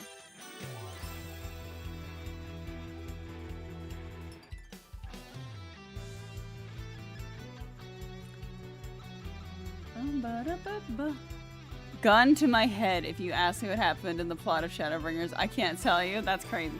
I could tell you. But Shadowbringers is also like my favorite. Shadowbringers, like, I liked the story of 14, but Shadowbringers was like the point where I was like, I love this. I really like Shadowbringers. Like, my engagement with the plot went skyrocketed when Shadowbringers came out. Despite the fact when Shadowbringers was coming out, I was like dooming. I was like, this is gonna be trash. I hate this. Why are we going to the first? This is such a waste of time.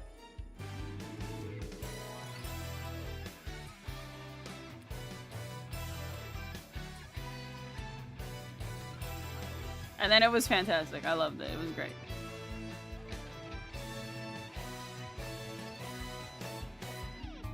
I like Shadowbringers, but the only part I clocked in was Ilmeg. I was like locked in Shadowbringers like the whole time. I was in there. I was like, this is fantastic.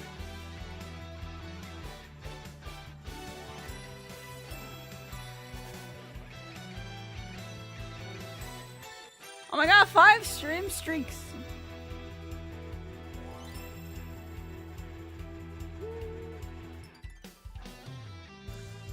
Oh, my ears perked up seeing Minfilia on my screen. I just remember when Shadowbringers was coming out, one of the things that I hated the most was in the trailer, everyone knew it was Minfilia before Minfilia was shown. Like before, because obviously they show you the trailers in like 3 parts, right? So when they were like, Thancred's like, "Oh, don't worry, I'll protect you," and he doesn't say any name, and everyone's like, "Oh, that's Minfilia." And I was like, oh, I fucking hope it's not. That'd be fucking stupid as fuck. And then he does, and I'm just like, oh. It's the same thing with like Endwalkers when like Xenos had the Reaper scythe, and everyone was like, "It's a scythe," and I'm like, I'm begging not, and then it ended up being Reaper.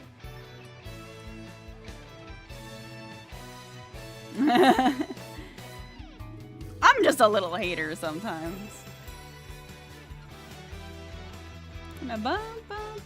But you need me to be the hater. At least at the ring, it's yeah, the title. Yeah. But obviously we didn't know that. I was just like, why the fuck is there another Minfilia? Please. She's dead. She's gone. We don't need to keep beating the dead horse. Like, please, just let characters die, Square Enix! Kingdom Hearts!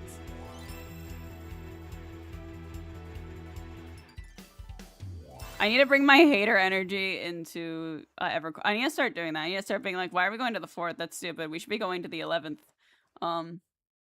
We should be going to Mirror City instead. We should be going to Corvos. I want to go to Corvos. Why aren't we going to Corvos? Why is Corvos so forgotten? Why are the devs keep forgetting about Corvos? When does Graha get his expansion? I gotta become a little hater again. And then we'll get a fantastic expansion. I was too excited for Dawn Trail. I remember when Shadow Stormblood came out, and I've never like played an MMO, like an expansion launch at that point in my life, so I didn't really know what to expect. And I also wasn't planning to, but I remember like waking up. I had to work at like 9 in the morning. I was doing like a 9 to 5, and I remember I woke up at 3 a.m. just naturally, like no like, oh, but to be like, you know what, Stormblood's out, maybe we should play Stormblood. You joke, but the Boulder brothers mentioned Corvos, and I need that so bad. Let me see the Corvos.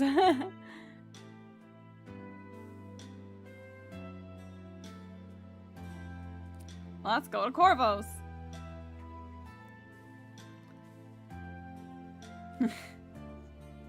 I love that the Scion B team is up there.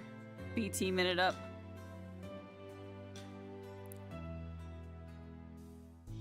Yeah, I was until there was like the Shadowbringers expansion trailer like a month before it came out. I was like, I don't really care about Shadowbringers. I think Shadowbringers is like, it looks cool. Like the trailer is very cool, but I'm just not happy about this.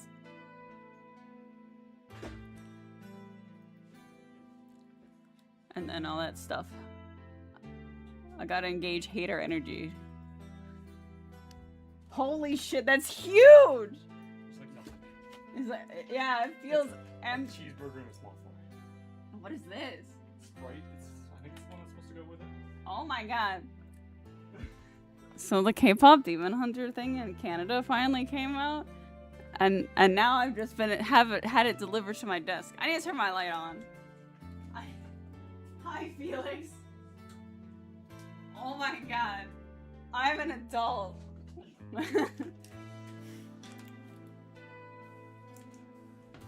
Let's go. I've had too much McDonald's in my life. The K-pop, yeah, the K-pop Demon Hunter McDonald's thing. Crazy. It's now on my desk. I feel so young. What's even in it? Oh my god. Shaker fries. What the? Why is this a bag with a packet? I feel like I'm doing like, what is this? There's a McDonald's thing? We didn't get that here. It was a McDonald's thing it was like last month in like the US, and then Canada got it this month. Like it started on the 12th. What is this little card? Netflix? These, oh my god. These are so warm. These are so holographic. I got Roomy. There's fries. Seasoning. Oh, you're supposed to put the fries in the bag and then shake them. I understand. I'm fucking stupid. I'm gonna eat the purple sauce. My stream has been massively derailed because of this box. I can't believe this is just fries and nuggets.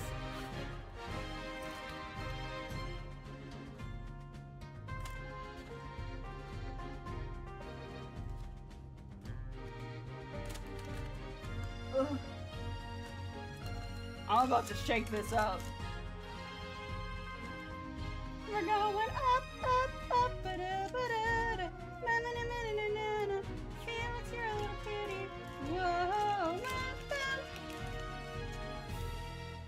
let's go. Let's shake these fries. I thought this would be cooler. I've never had shaker fries before. How does these even taste? Now they're covered in goop. This smells like ramen seasoning.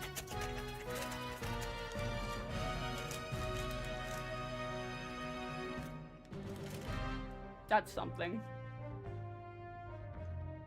Felix, you want to try the weird purple sauce? There's some demon sauce and there's some hunter sauce. I hope. There's hunter and demon sauce, and then I'm gonna try this. Man, if only I was like a mukbang channel, this would be crazy. This would go so hard. It even tastes like... I can't believe I just have nuggets and fries.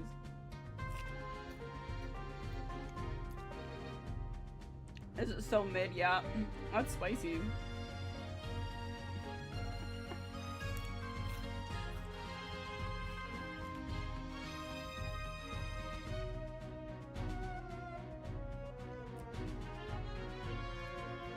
This is crazy. This is so stupid. I can't believe my stream is just gonna derail. My K-pop Demon Hunters. Why? It's purple. Why is it purple?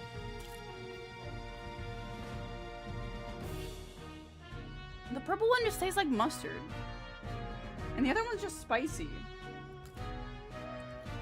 $50! I'm so sorry.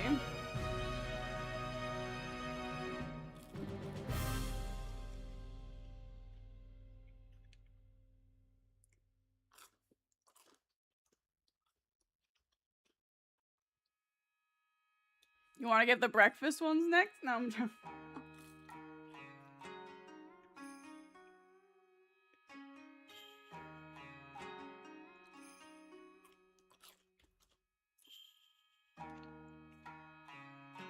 Soren got scammed by the old food coloring sauces. I didn't pay for it, so I did not get scammed at all. Tara got scammed.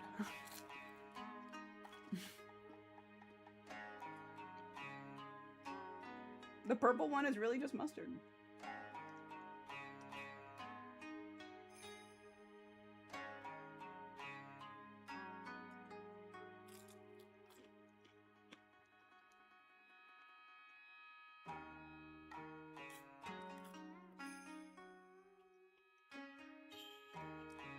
I remember a server that I was in when this was in the States. Someone went and got 6 of them.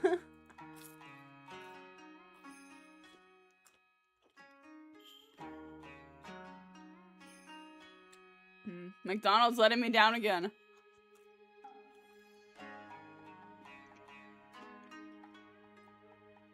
Yeah, there's a little card pack. You get 2 cards. I got Rumi and the pretty boy. I don't remember his name. The one with the... Is it the pretty boy? I don't remember. The one whose face is covered by his hair, and his hair's purple.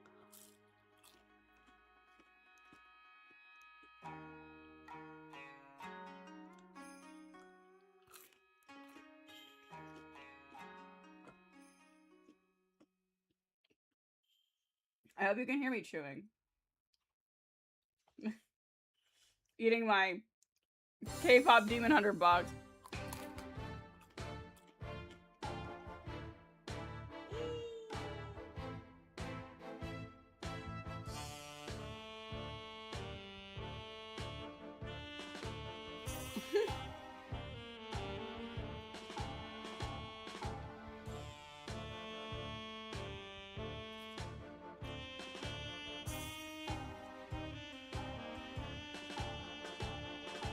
I can't. We need the streamer is eating. We need the streamer is eating things up if you're gonna eat. And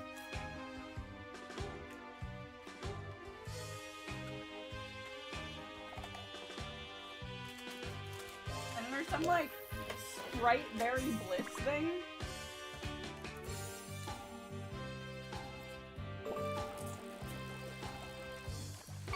What is this? Why is it slightly hard? Oh, there's ice. Wait, no.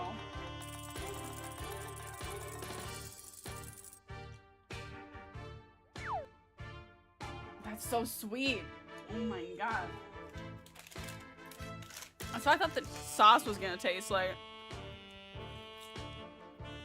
I wish I never put the shaker stuff on my fries. It just tastes like ramen seasoning.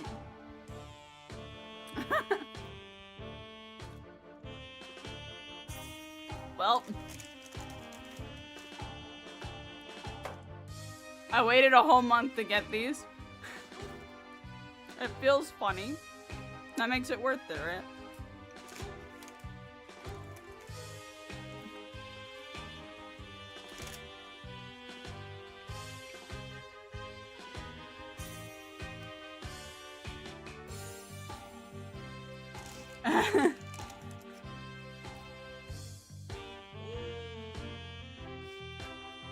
It does say ramyeon on it. I guess so, yeah.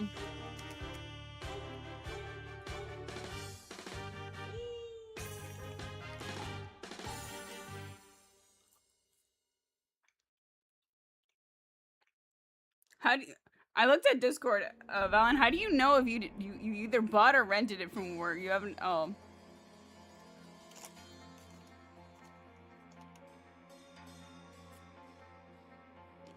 That's my artwork. I see my stuff there.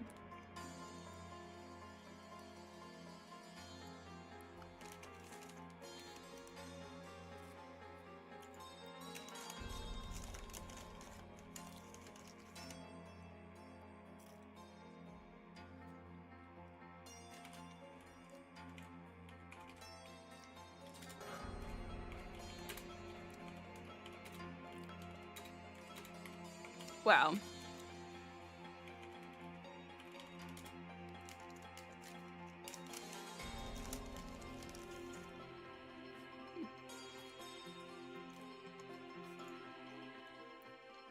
I get 2 weeks to return it if I want. Okay.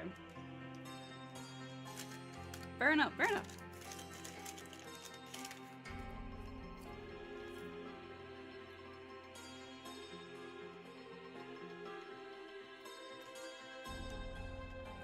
I make a request that you vote between Elezen or Lalafell next. Elezen. I'm voting Elezen.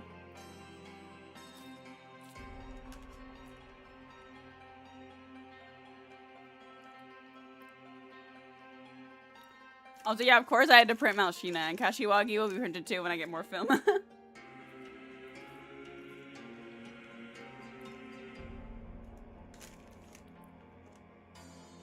The Evo is the one that's also digital, right?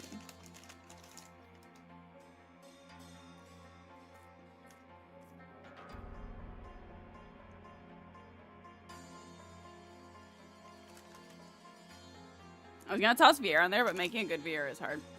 I kind of agree. There's like, I don't know, there's something about like the way everything goes together on Viera that doesn't look appealing. For like a lot of the combinations. I don't know if that makes sense, because like there's some really good combinations.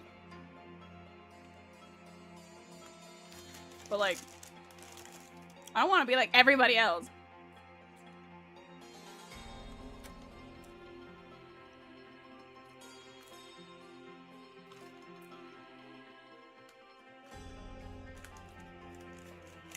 Yeah, it can be used as a Bluetooth printer, and I can't just put images on the STM card and print them, so I have to Bluetooth it out. Yeah, oh, this is because we have that one.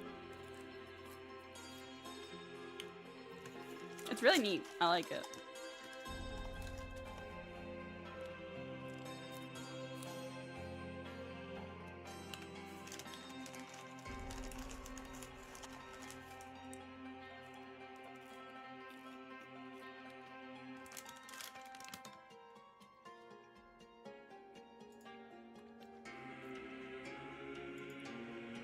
Sorry that streamer just started eating. I should have put the eating thing up. There are like 3 good hairstyles, 6 good colors, and holy Viera glams are not easy to make. I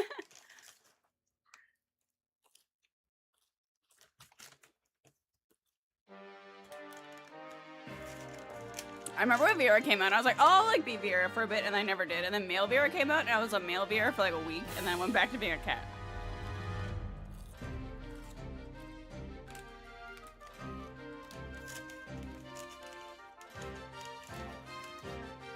I wonder if someone said the streamer. Yeah. Oh, that's what you were trying to say. There we go. There we go.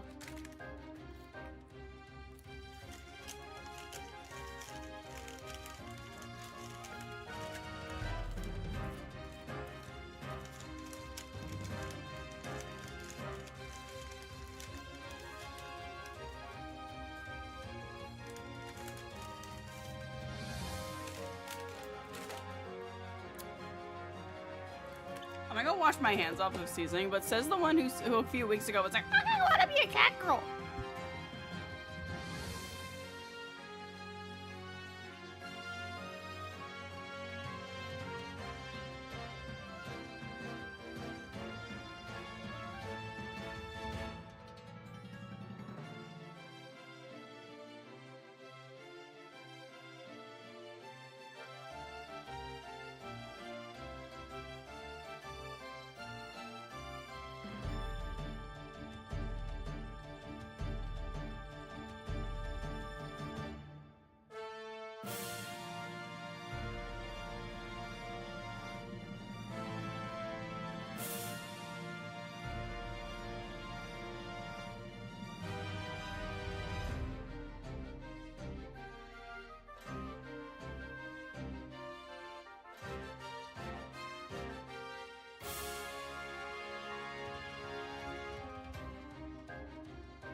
Okay, streamer is like done eating now. I have the drink.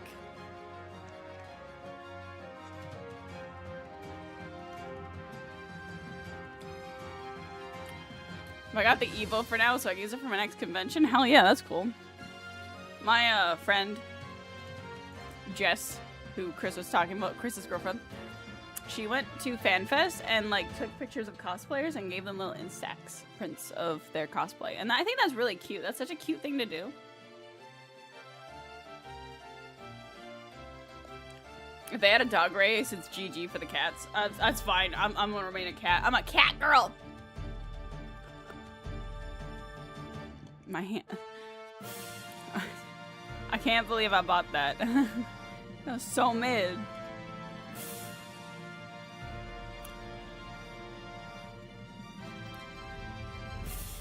Alright, back to drawing we go.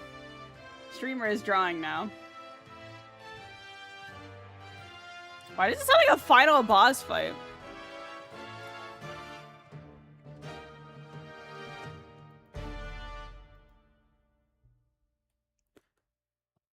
I do hope they add new races. There's no way we stop at the flop that was Femme Hrothgars. I like... What's wrong with Femme Hrothgars? I think they're cool. I'd never play them, though. But I think they look cool.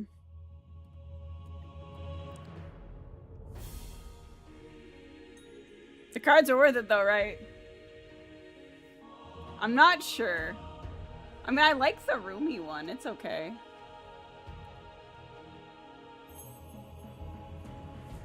It's literally like this is what it sounds like, roomy. At the very end of the movie. They're so like holographic though, like. Oh, and they edited it for her thing to have a fucking McDonald's M.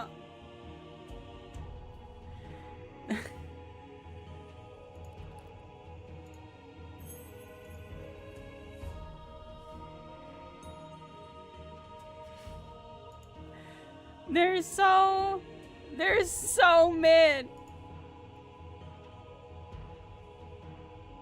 Les Bois Huntrix.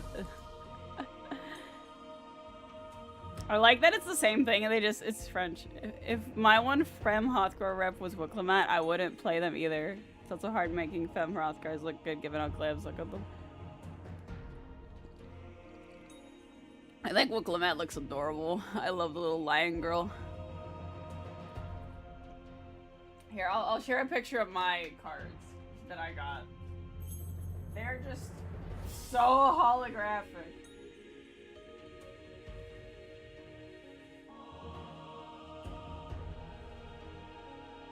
Oh, and the guy has a McDonald's earring. But what shiny Ab? I think that's Tara got Baby Saja. I got Abby. I think that's what he's. This is gonna be sideways, but.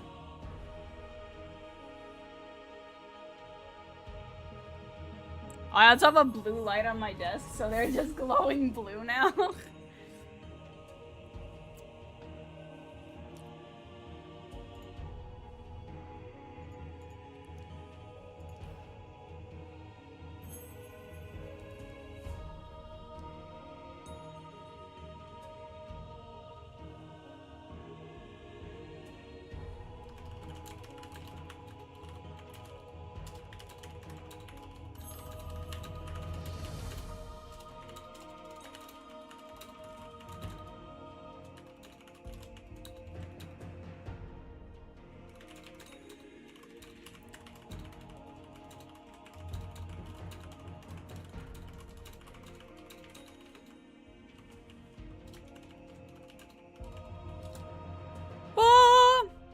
That's crazy.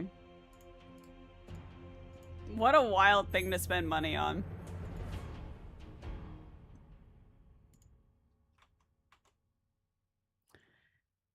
The M on the zipper. You gotta get them graded. Oh my god. There's also an M on his earring. There's 2 M's.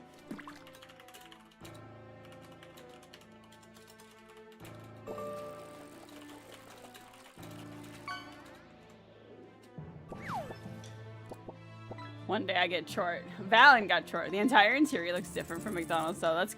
I haven't been inside McDonald's in well over a decade. Not since high school, and then a friend being like, you gotta go get $1 drink days! Did you actually go to the counter and be like, can I have 2 Huntrix meals, please? Oh yeah, the E-Town gang did go, and I did not go. I stayed. I was like, I want to be home in the quiet. As cool as it was as having everybody here, it was just an overstimulating experience sometimes. I use the kiosk. Okay, okay. May I have 2 Huntrix meals, please?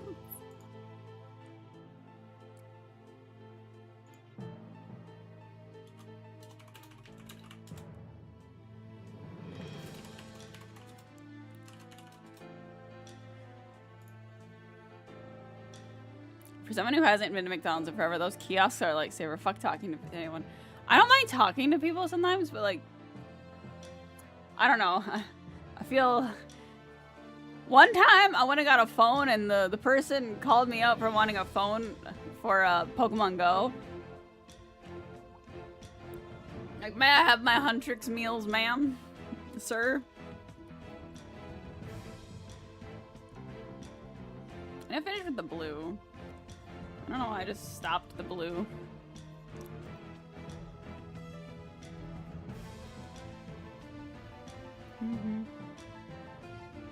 And now I'm like terrified. I'm like, they're gonna know. They're gonna know I'm a weeb. I don't know, I'm so terrified of people knowing that I'm a little weeby. Oh, she's a weeb. She's a little silly guy. Were we shorted? A cheeseburger? There's supposed to be 2 cheeseburgers! Damn. Go back and complain. Damn, I didn't get a cheeseburger.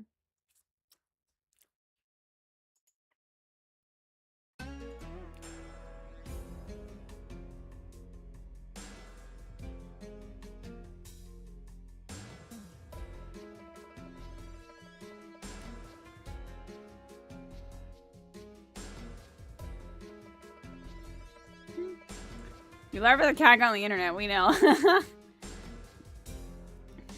Listen.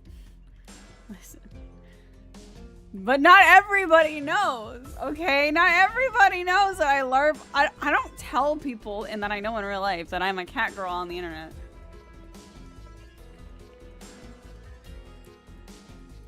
Meanwhile, I'm the opposite, especially places with a counter. Like, the fuck do you mean I can't order at the counter? One of the only places that I dislike ordering at the counter for is Starbucks, because it's just like, I feel like Starbucks just has like weird lingo and ways that they describe drinks that my ass is just like, I will order this on the app and then I will go in and pick it up, and it's the only food app I have on my phone for like when I go to Starbucks like every few months to get a latte, and that's it. It's time to tell your manager. No, that's good. I think he'd get it though. He likes Final Fantasy. My other coworkers wouldn't get it, and I think that's so funny. My one coworker gets pissed off at me a lot because, well, I'm not pissed off, but he gets like, he makes it a big deal that I won't tell him what my socials are. He's like, come on, please just follow me on Instagram. And I'm like, no. No. That's why I go to Dutch Bros. It's a straightforward ordering process. Do you want this? Yes, no. Right? Like, even the sizes at Starbucks aren't just like, I want a big, medium, or small. Tell manager next work team building exercises 14 rates. Could you imagine? It'd be fantastic.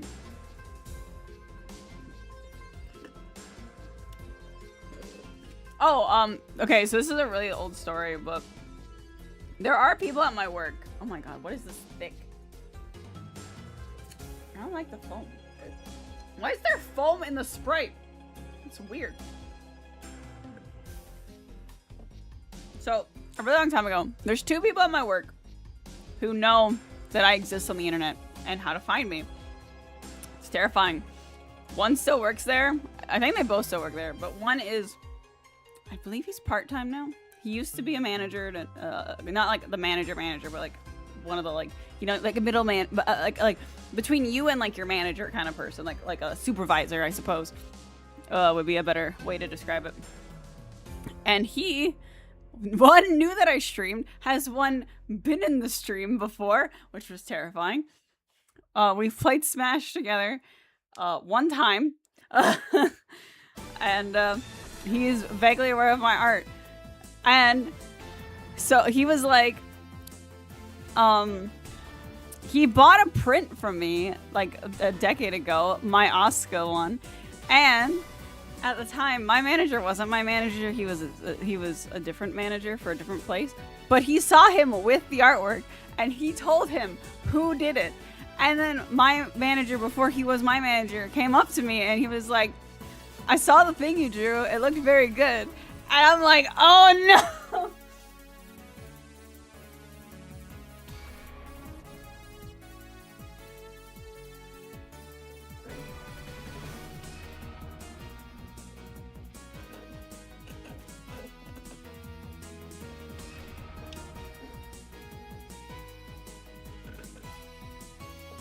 Dead end. It's not even middle management in my job. It's kind of just like my manager is dead end middle management. Pray they don't see the raid group swimwear. All right, pray.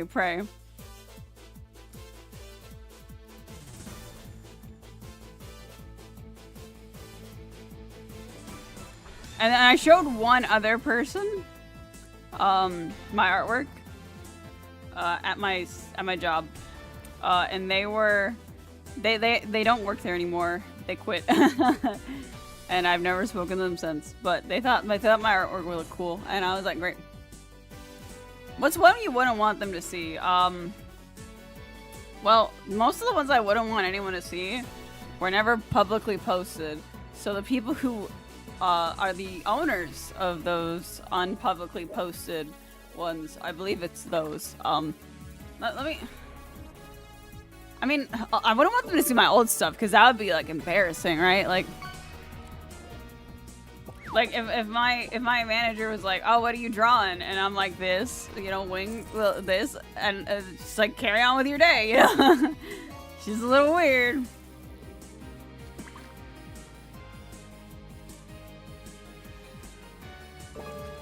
Yeah, I don't share my artwork with people in real life anymore. I try not. Well, there was one guy on New Year's who was like, "Do you like anime?" And I was like, "Yeah." And he was like, "Look, I draw anime." And I'm like, "I draw anime too."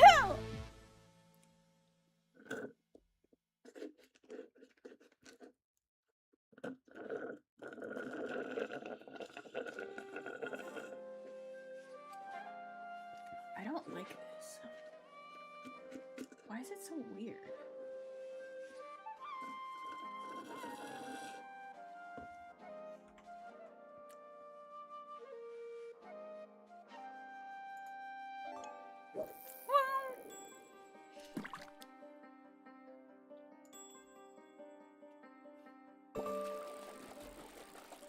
I'm trying to. Let me look through my gallery of things.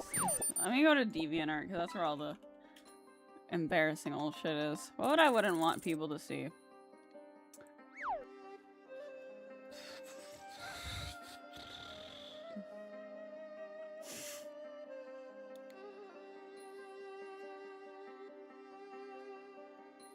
Yeah, just a lot of my old artwork is very so I look at it and I'm like, wow, that's cringe. Why did I draw that?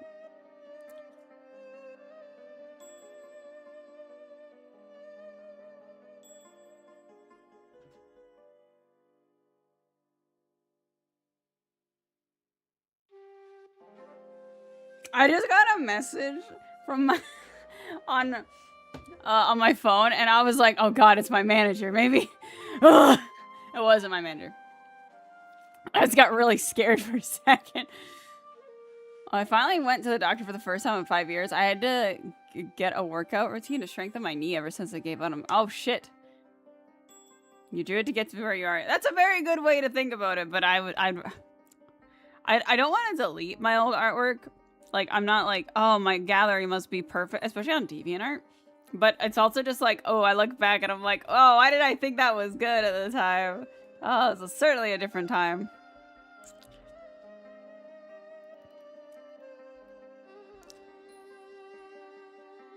Certainly one day, redraw your old art. True, I did I did like last year or so, but redrawing old art takes time.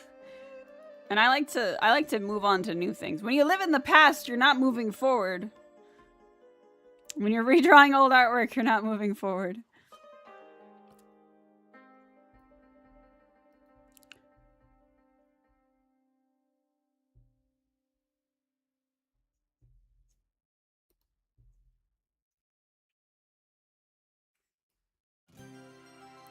I don't like to spend very long on redraws. I know you don't have to, but it's like I don't like to.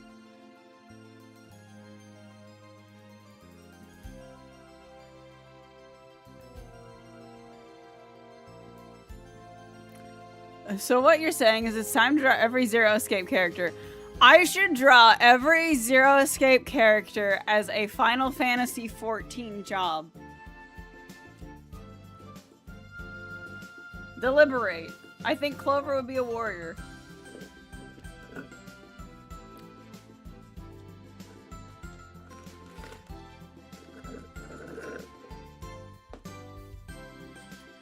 And then draw all the Scions as Zero Escape characters. Astro Akane, yeah.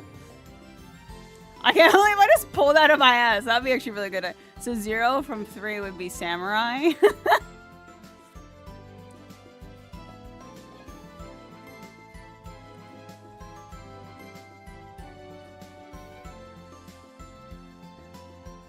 I think I would just, I think I would just stick to the 999 cast to start with. Kay would be a paladin. Oh yeah, he would. Fuck, I need to write this one down. I gotta put this on the piece of paper. Draw Zero Escape characters as 14 jobs. Written down. Gonna make a whole ass video. Content. I am a content machine.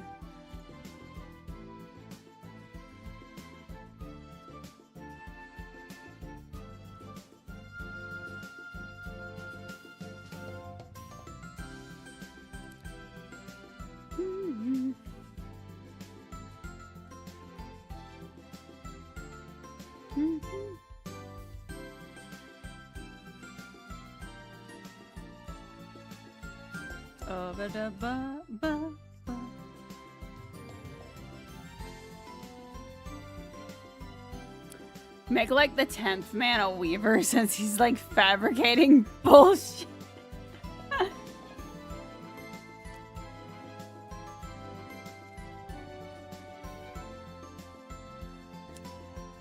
Oh my gosh.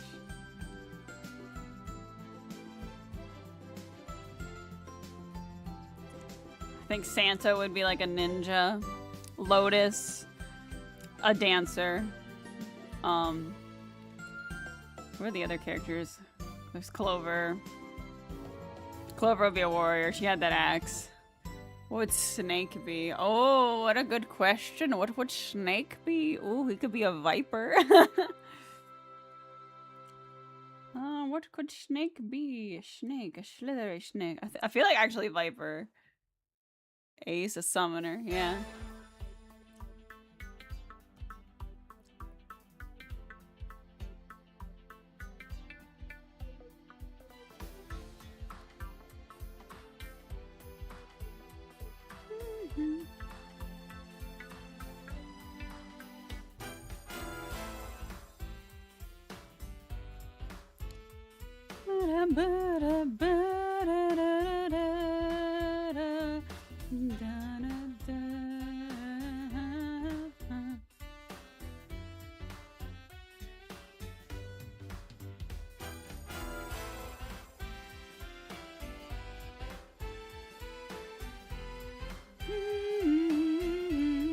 Almost at the end of the soundtrack, which means it's time to start Rebirth's soundtrack and finish off the Final Fantasy one.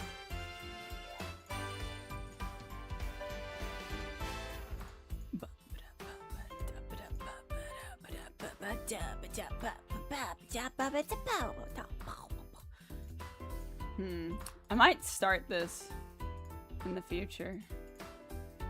What a funny intersection of fandom material. I'd make Santa Machinist. He's always got that thing on him. That thing. I guess he is the only one to like pull out a gun. He is a ninja that reclassed into machinist.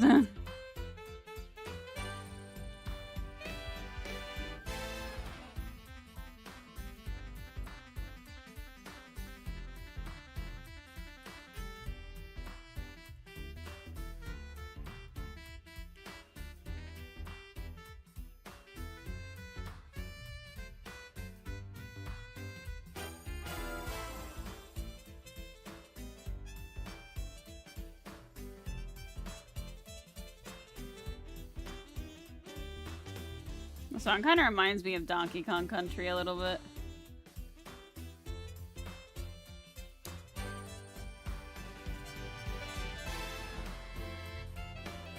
Just for that one moment. That one moment I was like, I heard this in Donkey Kong Country.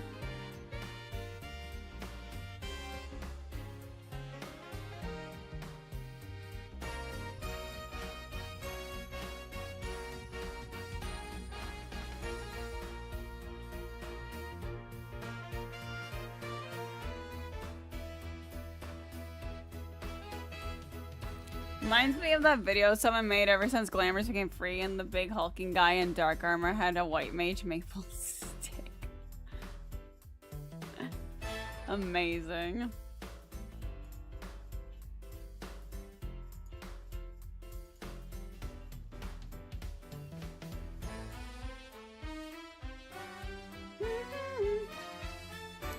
Don't do this, death.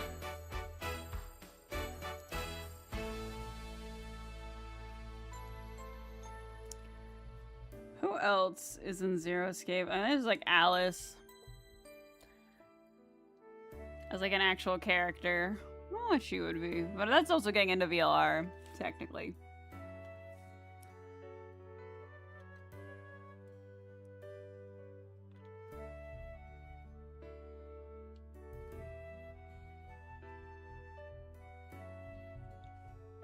Alice Picto? Maybe? What about like Fi?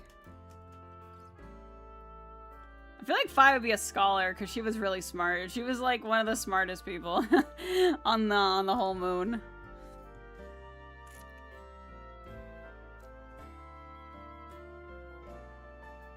Whenever I see the word radical, I'm like, it's Radical 6! The Dragoon Hobbs.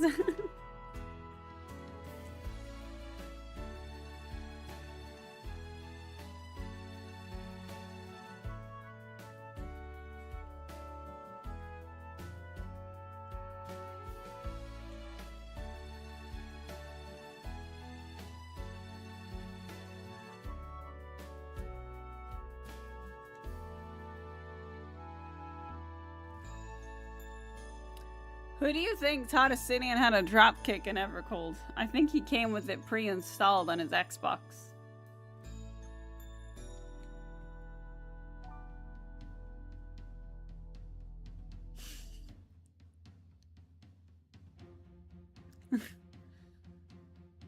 Just like Uno.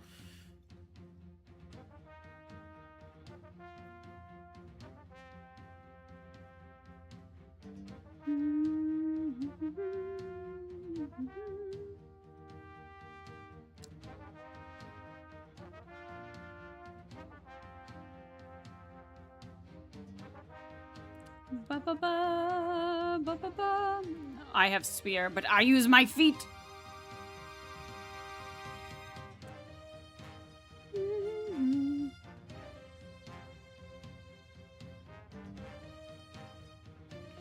I found it. Okay, what is this? Oh, this is 2 minutes. Oh my god. This video is sponsored by me.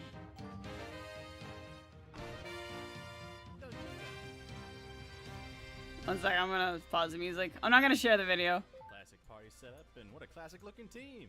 You all dress nice. Ednor Lightmoon, Weeb Lover, and Death Stabber. Alright, Tank, let's go. We'll be home in time for dinner. Oh, but wait, whoa. Listen, I don't want to be that guy, but I think we should just let the big guy go first.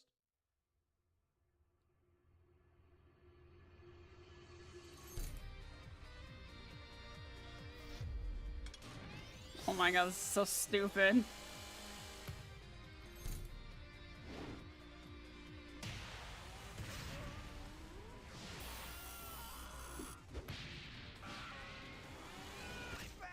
What the hell? That's Stabber. A little white mage cane. Stabber.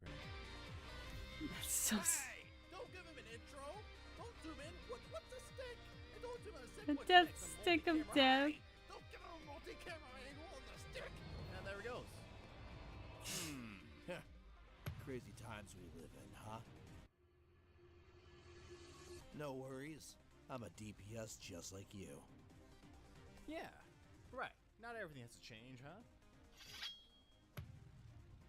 All right, let's do this. Oh fuck. Can't wait. Oh my god.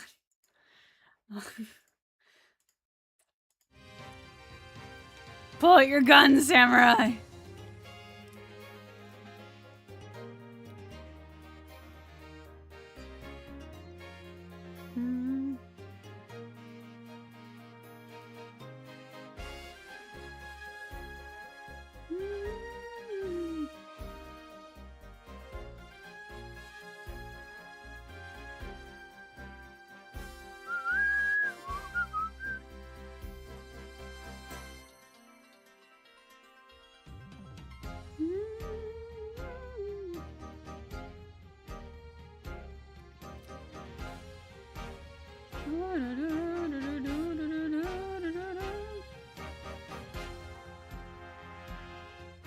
It's funny because it's not that far-fetched. Samurai aren't that far removed from using guns.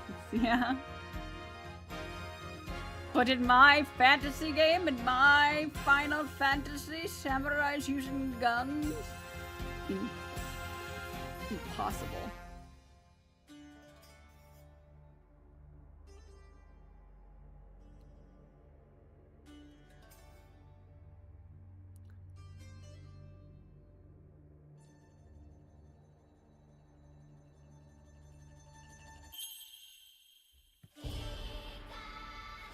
Oh, this just looped, didn't it? This just looped. Oh, wait, nope. Oh, nope, it's not. Okay.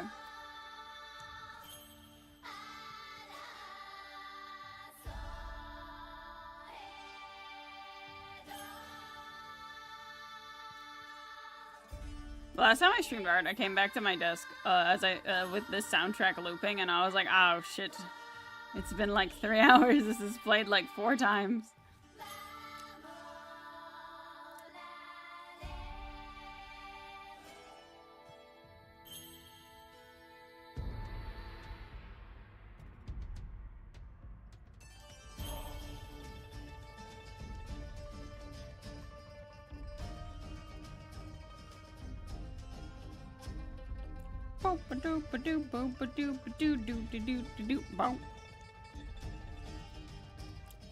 Time to bust out the airship FF arena.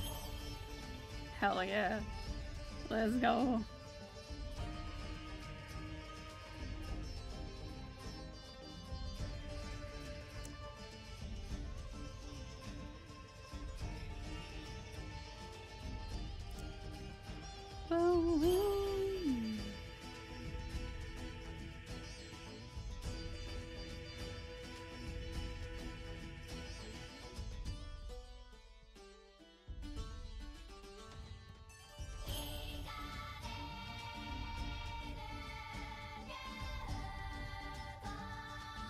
Actually, fuck with the airship remix for Final Fantasy Summer. There's some really good airship themes in Final Fantasy.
Upside down changes your perception of what you're looking at, and you can see things in a whole new world.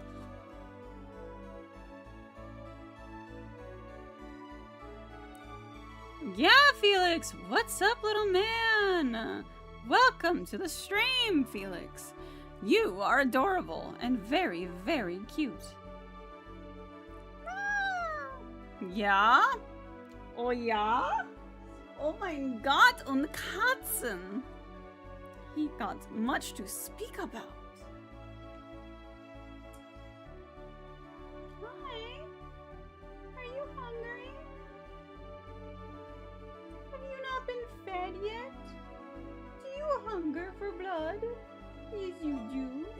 You hunger for kibble? Hunger for kibble! Give me fish for Felix. Catch Felix. Save him from the pond, please. Oh, you got an Oreo Chromos, just like we already already caught one of those today. You're getting some fish. I'm getting your fish for dinner. Yeah, I just got fucking nuggies.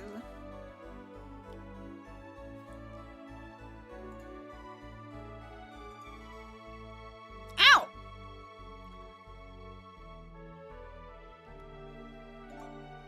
He bite me. Why he bite? Why he bite?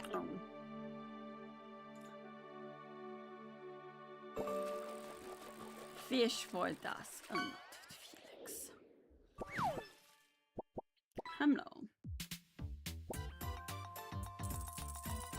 Oh my god, the white cat girl! Damn! Damn! Look at me! That's me!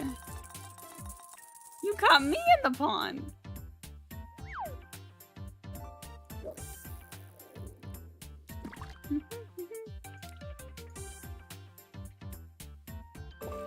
Oh my god, there's another big one! Hi, Felix. Joel the Sturgeon.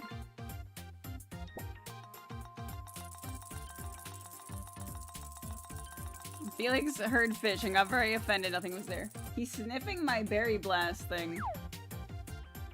Don't lick that! Oh my god! Get out of here, kitten. Get out of here! Hi, yes, I'm petting you. Fish and I'd fail the pond. She's not as funny as Chort.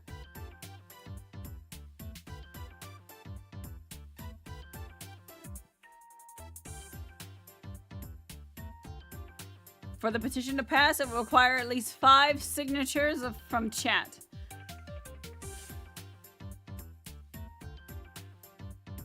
Hi, Felix. What are you doing? Are you hungry? Do you hunger for the blood of your enemies? What are you doing? Oh my god. Oh, he's so happy. Are you implying our branch is unfunny? I am. Very much implying that. Oh, you're so pretty and adorable and tiny. Why are you so tiny, huh? Oh, why are you only half the size of a full-size cat, huh? You're not even a munchkin. You're just little. You're not even a munchkin. You're just little. You're just little. You're just a little thing. You just bumped your head. No, you cannot go up. You're not invited to the Elmeg cookout. Oh no!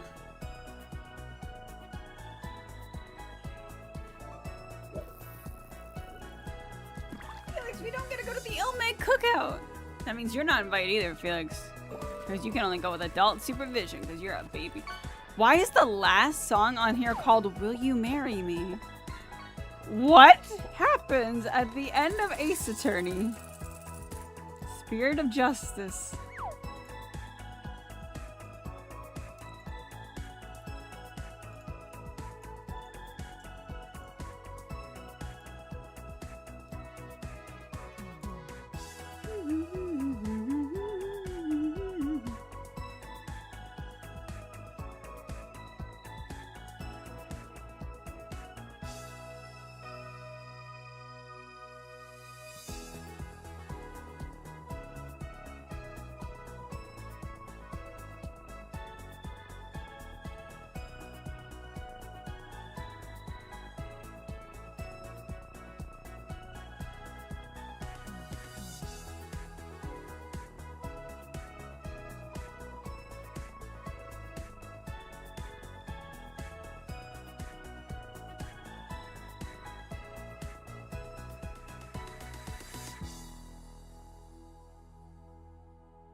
Alright, so we're probably gonna stop in the next few minutes. I will be back again tomorrow doing more streaming because more art streaming because I wanna do 3 streams a week.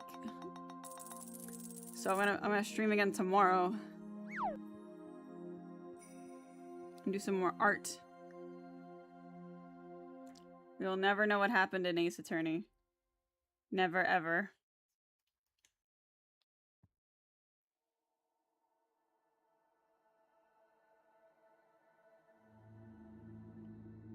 More fishing. Get your fishing in.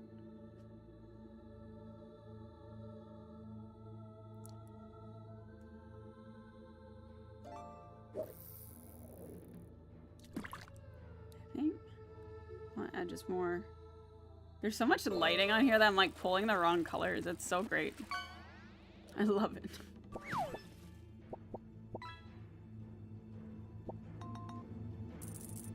Like, I want this color, and then it's like, you don't get that color, idiot.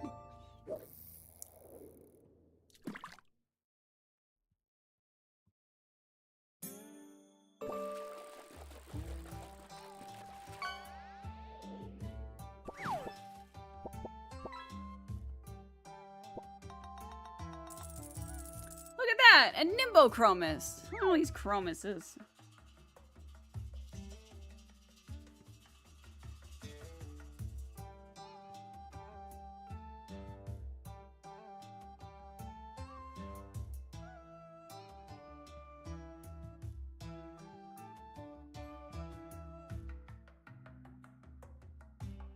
I Nimbo, you Nimbo, we Nimbo. It's basic Nimbology, chat.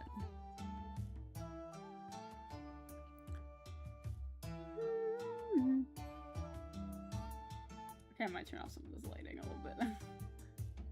Oh god, it looks so boring without the lights.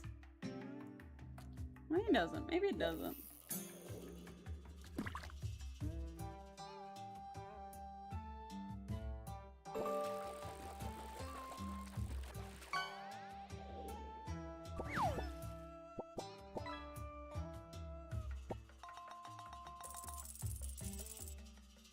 So cold without it.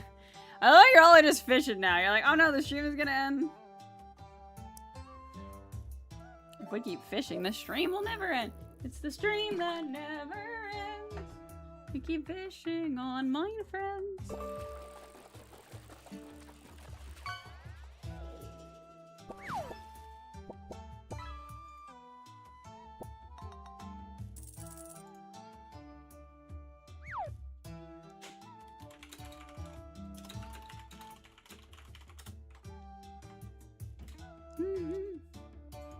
Fish forever. However, the pond, now that there's no fishing, is closed. The pond is closed. The pond is closed. The pond is closed. You could stream for 24 hours and let VODs play that chat can fish. No, I don't think I will. I don't think I will. Yeah, this is gonna be the end of the stream though. This is gonna be the end of the stream. What's on the wheel these days? The same things that were always on the wheel. The wheel has not changed. People don't spin it. Yeah,